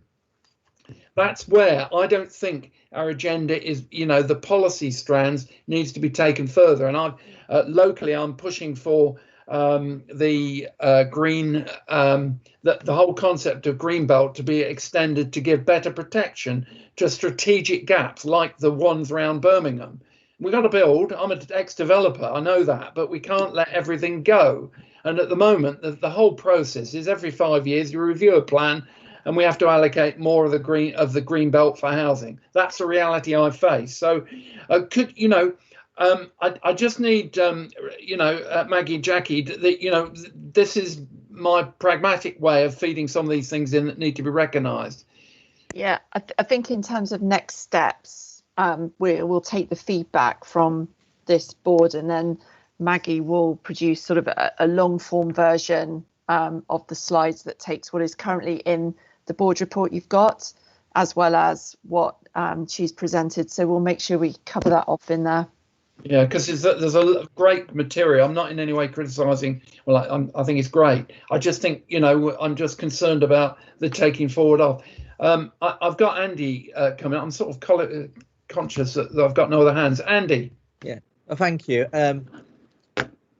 Good presentation, but I'd just like to say that in Solihull we've made a policy decision that we're going to plant the new Arden Forest. That will be a substantial piece of woodland going east to west, north to south, for taking the concept that anyone in a settlement in Solihull will have a 10-minute walk for a woodland walk that's continuous. It's a big ask, but we need to start somewhere, and it will link to the Chiltern Railway line and also to the Balsa Common and Berthold station, so you actually make it accessible for the urban part of the West Midlands. And I think that's something that we should maybe acknowledge in this paper, is what we're going to do in terms of really a massive biodiversity corridor, rewilding, and we're very open to how we do it. We might even have fields set aside that we take the topsoil off and let it grow naturally. We'll have planting, all sorts of things. But the concept will be that we give everyone,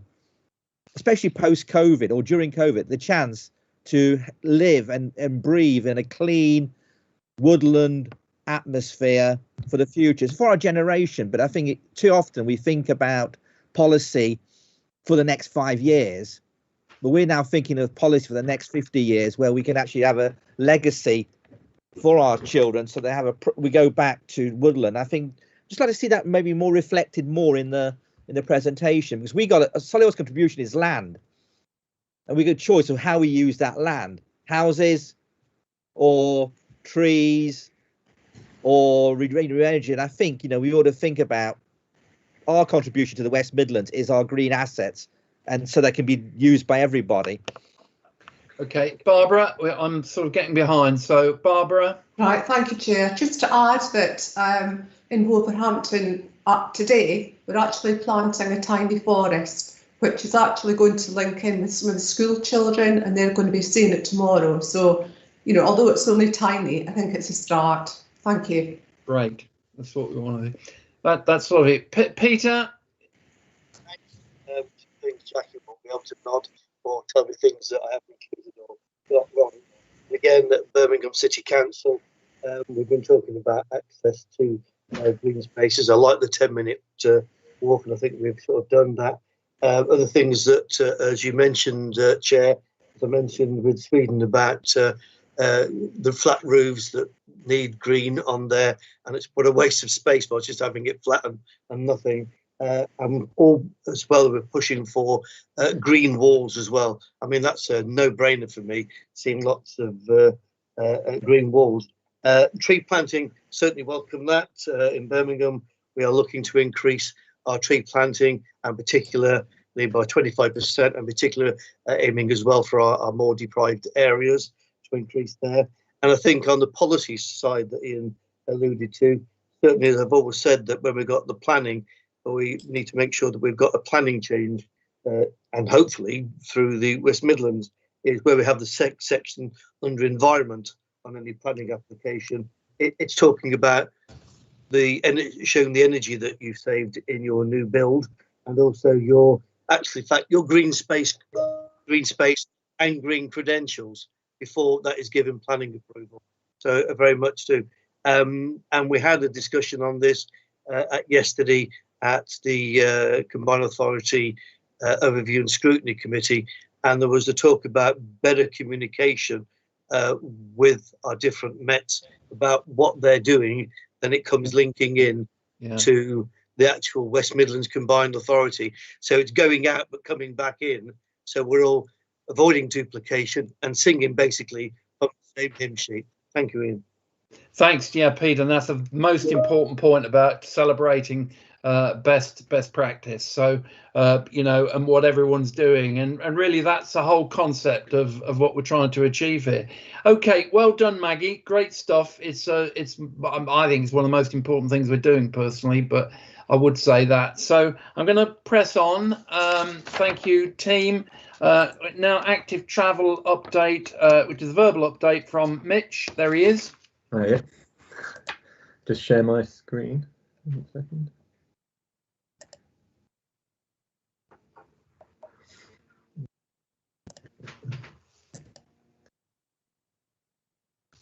Okay, can you all see that? Yeah. Cool. Yep. Okay, so just a quick update. We were last at this board 6 months ago, and it's probably been one of the busiest periods our team's faced in the last 5 years. We've been delivering several projects. I'm just going to go over a quick overview, conscious of time. But we're going to go through the Starling Network, Emergency Active Travel Fund, and the current Active Travel Fund, as well as some of the projects that we're doing and launching at the moment. So the Starling Network, there are links in this presentation, and it will be shared, I believe, with the minutes, so you'll be able to access it yourselves to go into more detail.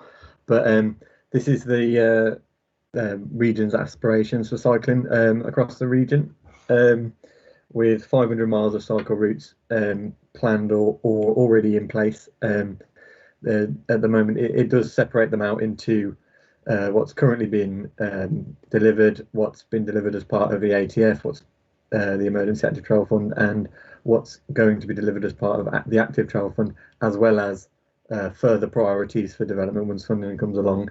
You'll be able to see that in more detail on the link when you get to see it. You might be able to click on it as the presentation goes if you wish to look, but there's more links coming, so when it's shared you'll be able to see those. Firstly, the Emergency Active Travel Fund was probably briefed at the last time we were here. This was £3 million of funding to deliver temporary, quick wins almost with infrastructure across the region. We delivered within an 8-week period 57 infrastructure schemes, including 14 pop-up cycle lanes, 3 places for people, and 4 modal filters.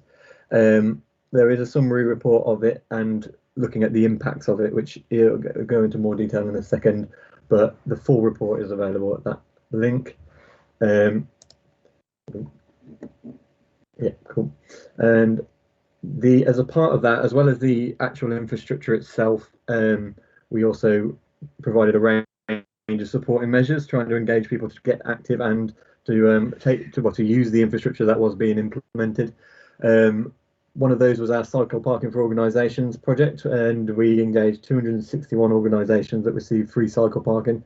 There's an example on the right, which was a Friends of the Park, I think it's Spencer Park, and they received some cycle parking, but there was, I think about 50% of all the applications came from schools, which is quite interesting.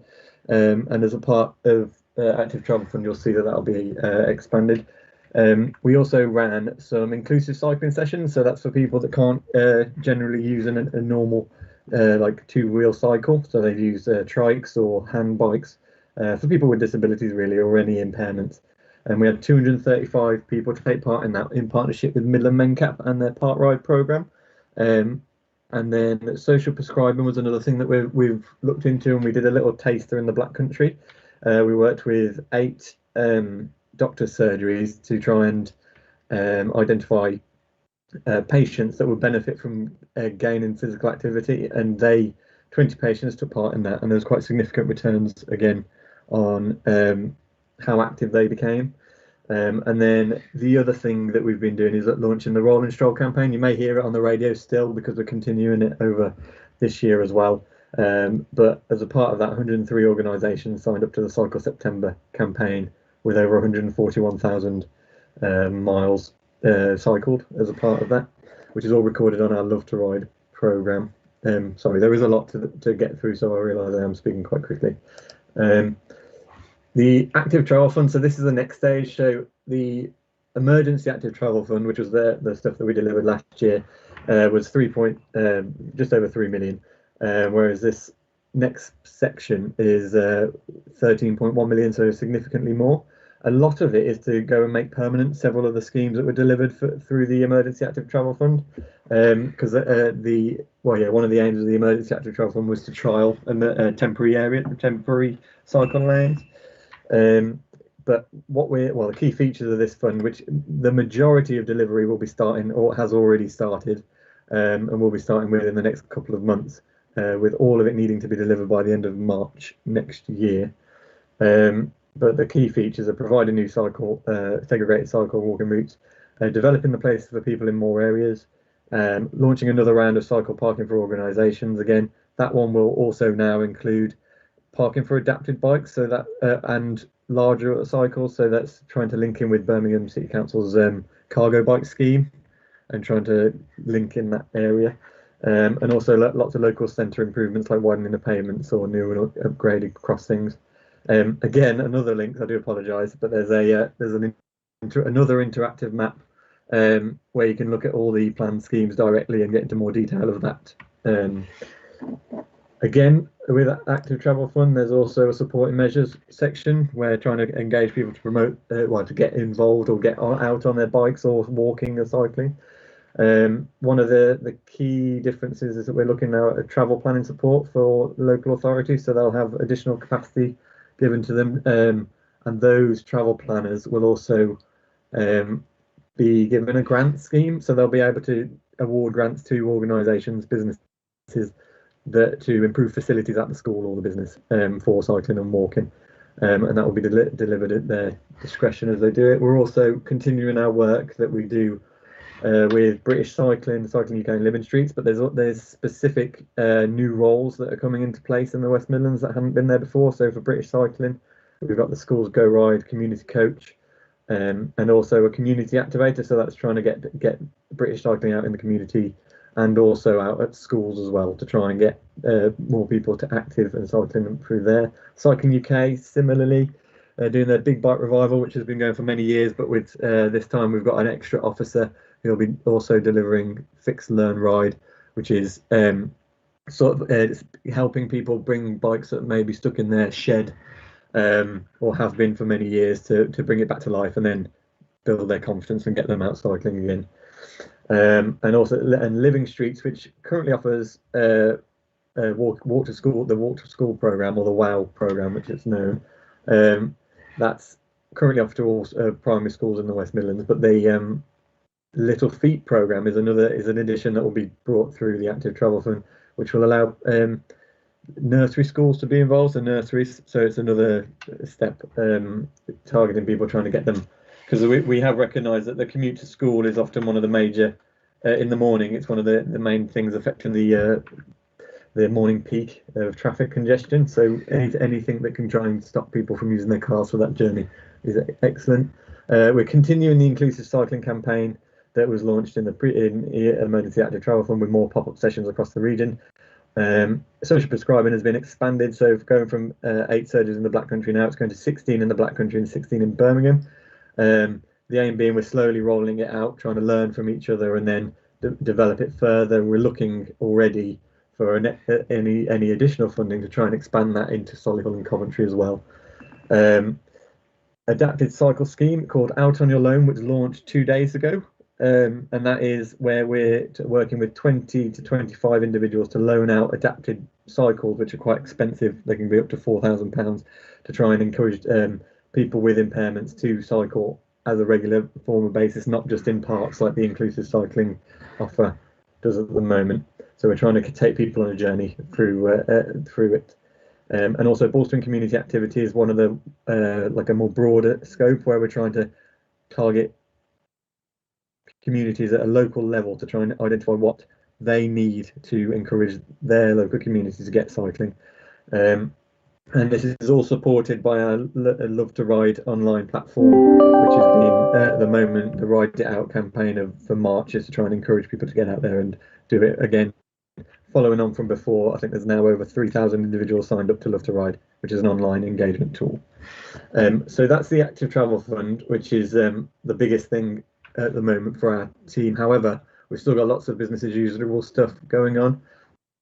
One of which is the Better Streets Community Fund, which has been going for 2 years now, which is delivering 31 community-led projects from across the region. All of the projects submitted to the Better Street Community Fund were sent in by applicants, like residents or people that live in the community, suggesting ideas to improve their area for cycling and walking. Every local authority has at least 3. I think Birmingham has 7, but it depends on the size of the projects. Some of them are as small as under £1,000, like the Clifton Road parking buddies, as you can see in the picture. That's a primary school that has these parking buddies to prevent pavement parking and people parking too close to the access to the school. Up to £250,000 in Solihull, Berkswell. There's a project called the Berkswell Project that's been funded through the Better Streets Community Fund, and we're scheduled to be completed by the end of March this year. Today, so far, 11 projects have been delivered, but all of them are scheduled to be delivered by the end of August. And there's a couple of them on the list there, but there's, yeah, as you can see, a lot more of those. Next, another big one announced, launched live on Monday, is the West Midlands Cycle Hire, with the plan for the year to deliver 1,500 bikes across all local authorities. 10% will be electric bikes, which is quite exciting. It's something that we haven't seen before in the region. And like I said, it launched in Sutton Coldfield and Wolverhampton on Monday, following a short trial in Sutton, which was successful. And rollout will be in all local authorities, with the last being in Dudley in July. And sorry, I know I've rushed through this, so I do apologise if you've got lots of questions. Other projects to note, Workwise is continuing, which is our employee engagement tool, so people that are unemployed and trying to encourage them to get back to work, providing discounts on public transport, but also support for active travel. So we occasionally, depending on the applicant, they sometimes get recommended get given funding towards a purchase of a bicycle to get to work. And that's part of one of the offers. Wolverhampton Interchange, it's been now agreed that 110 spaces will be provided in a cycle hub at the new station. And also the Commonwealth Games Legacy is under development at the moment, the project's called Cycling for Everyone. And it's similar, it's going to be a similar scheme to Big Birmingham Bikes, where people were offered free a bike to help them get active. and with a range of supporting measures to support that, to try and get them trained up so they're ready and able to access, get out and be more active on bikes. Sorry, yeah. So I've whistled through, but there's my email address if you don't get a chance to ask a question today. Well, thanks, Mitchell. Yeah. Got some feedback there. That was a great presentation, lots of good stuff there. And if you send it round, be also interested to have a link to the different projects in local authorities that are being done. I haven't got any hands up I see on the screen, but I just want to, my concern that I've said to my own officers is we're doing a lot of great projects here, but does it not need a fundamental policy shift in terms of priorities? Because, you know, I live in a rural area, you know, Bussell Common, you know, it's almost inescapable by bike, you know, because of rural roads, but in urban areas, there's an issue with bikes being, you know, pushed out of the way. And, you know, I'm not suggesting it's going to be bike priority everywhere, but, you know, at the moment in this country, and this country is quite different from the States, for instance, there's an attitude here that I'm in a car, you know, and I can put, you know, you're a damn nuisance, you're on a bike. And until we get this mindset of priorities, I mean, I personally would say there are some roads where you could say cycle priority, you know, that's it. Just a thought. Yeah, definitely, I agree. Yeah, it's just but at the moment we're doing with the investment we've got, we're trying to push through as much of that as possible, and in some areas that is the case. So like in Birmingham, they're low traffic neighbourhoods or a place for people. That's where we're trying to prevent rat running, to try and encourage the idea being that the area should be for place for people, not for cars to cut through.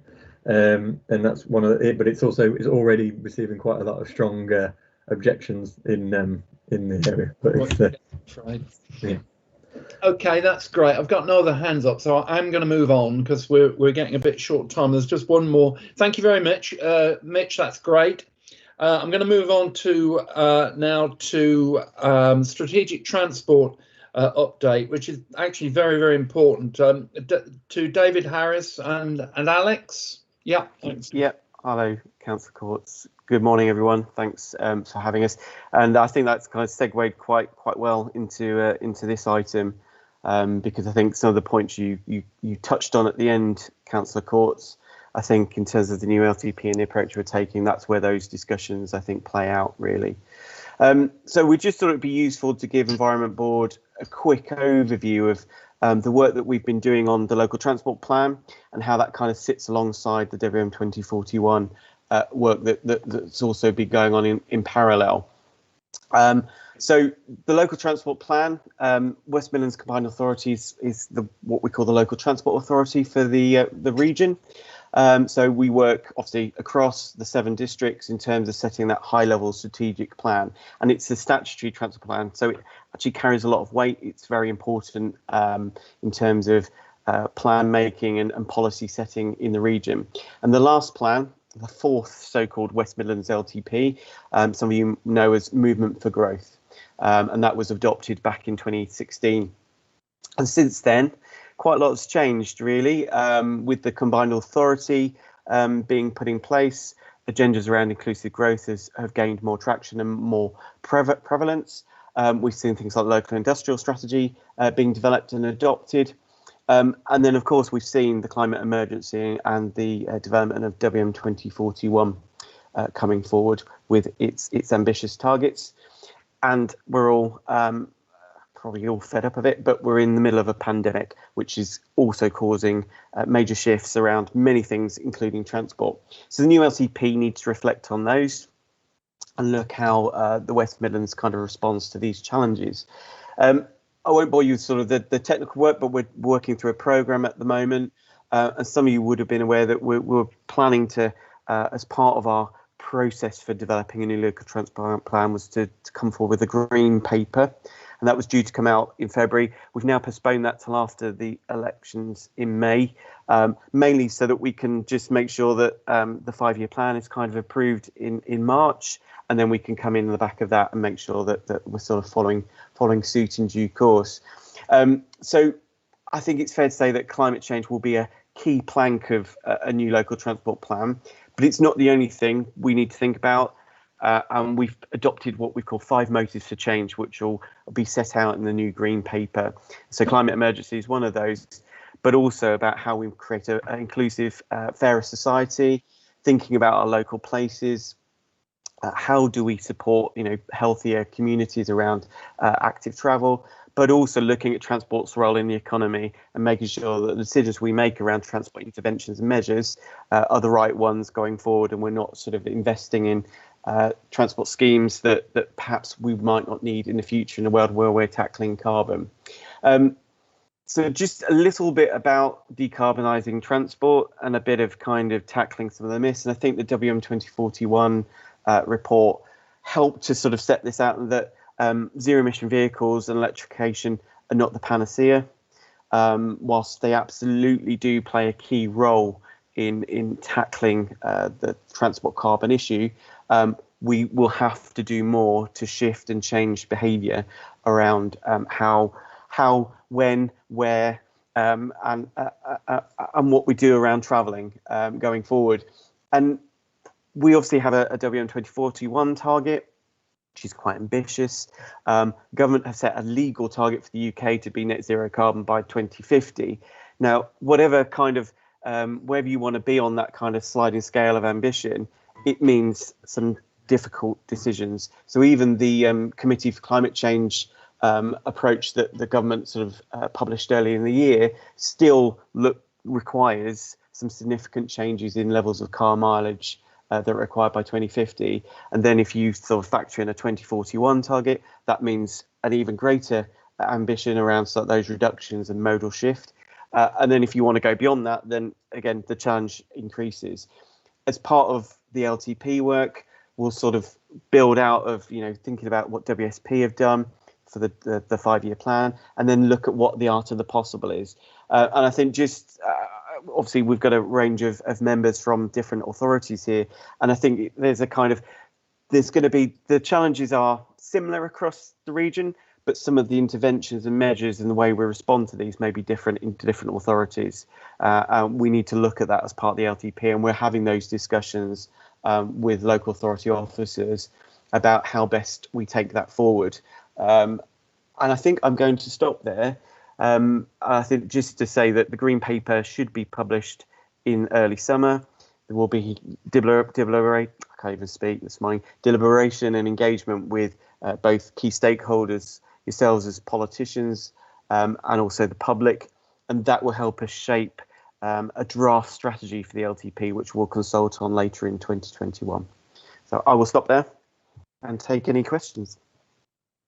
Thank you very much. That's great. I mean, I'm interested in one of the remarks you made about, even if we made EVs took over the world, so to speak, you've still got to reduce car mileage. I mean, that's what is 58% reduction in car mileage. I'd highlighted those things on the screen, yeah. And that is absolutely essential. I mean, I was talking with Laura this morning about this. That to my mind, we might need to rethink the geography because in terms of one of the things, if you are going to get a modal shift, you're going to need to get people, they're going to have to be underpinned by a public transport system, as well as the issues of cycles. But, we have a situation at the moment where we have 2 great train lines. I mean, we're really well served in the Midlands. We have, and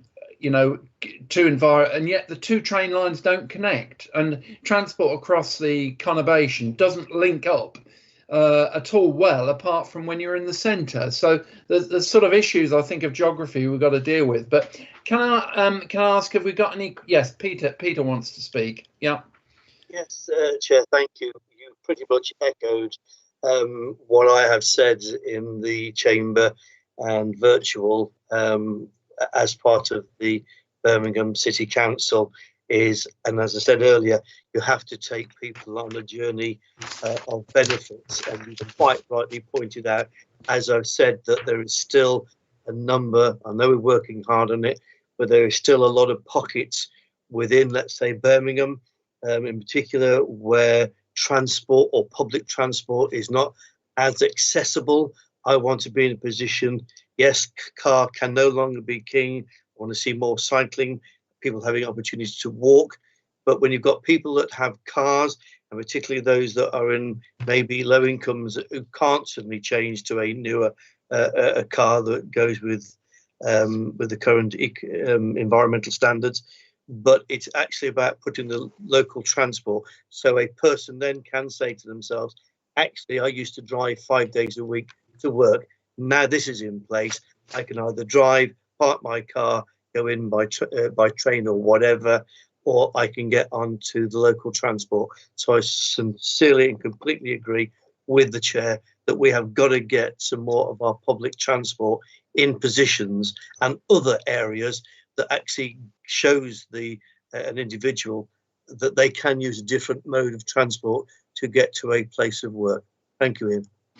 Yeah, can I just add to that, Peter, because I mean, we're all talking the same language, and to my mind, I mean, it's unfortunate this paper is at the end, because in many ways I think it's one of the most important. I think the problem of this board is we are cross-cutting, and we have a lot of fascinating, well, to me anyway, but also important topics to deal with. But let's just examine that. I've written the word, in fact I wrote it down on the notes for this paper. We must surely start from looking at the barriers to modal shift and understanding how they can be overcome.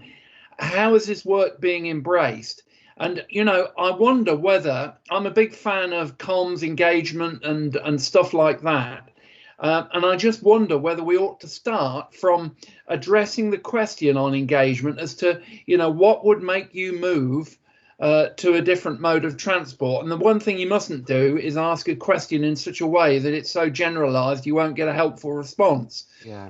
So I think I don't know whether you're doing that, but yeah, I'm happy to come back on that. So a couple of things. I think firstly I'd pick up on, yes, part of this is also about mode shift, but also it's about behaviour in the round.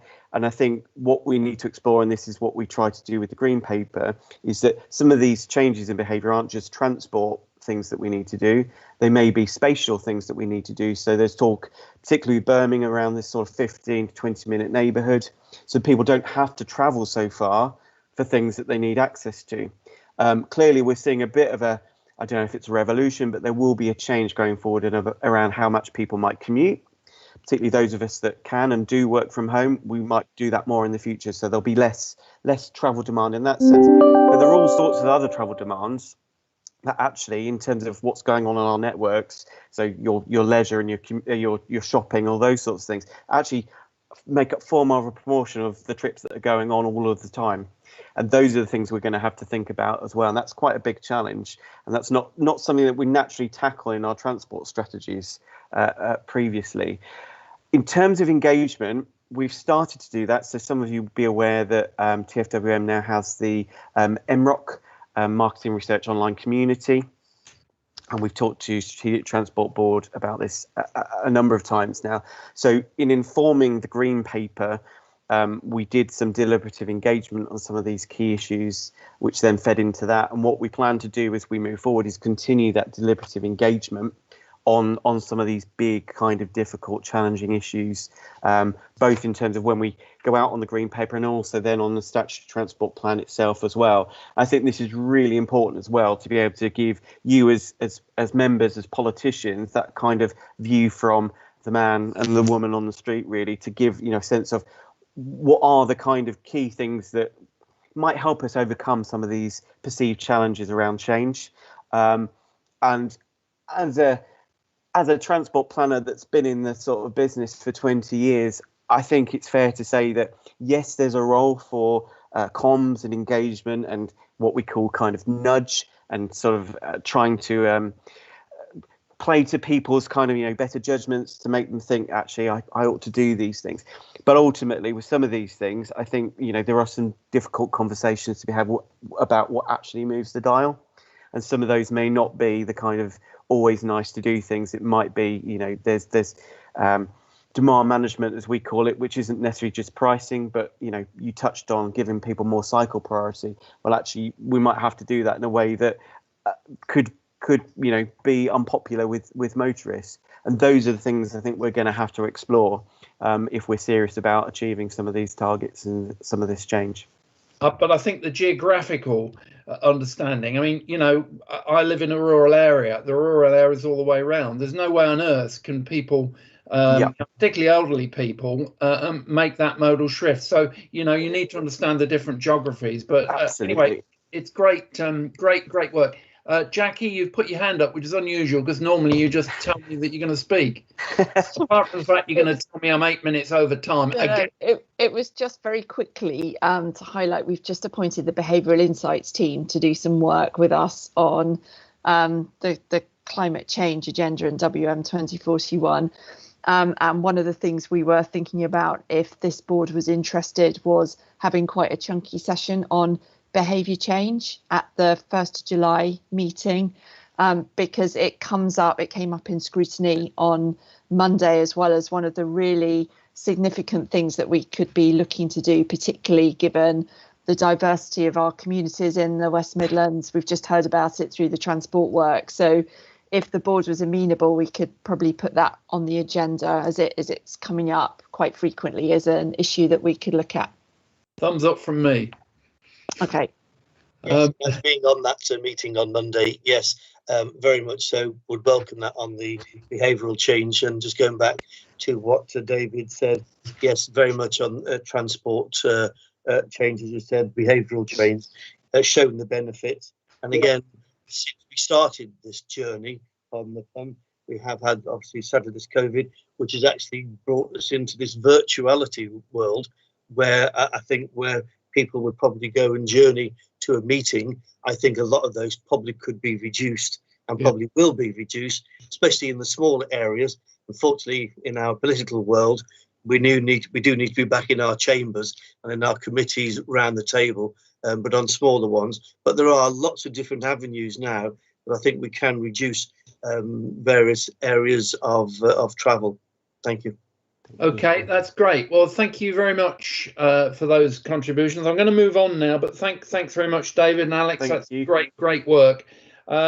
Jackie, I've got nothing to say on the final element because I'm 10 minutes over. No, it's just a paper attached for information on the broader programme. So we just circulate that so everyone can see the other things that are happening. But there's nothing to add. Okay, I'm going to open it up now to everybody. Anyone who wants to say anything at the end. This is the AOB. Thank you for your bearance. I do think we had a lot of material, and this seems to be endemic in our board, that we seem to have a lot of stuff, and each one could generate a whole meeting of itself. But,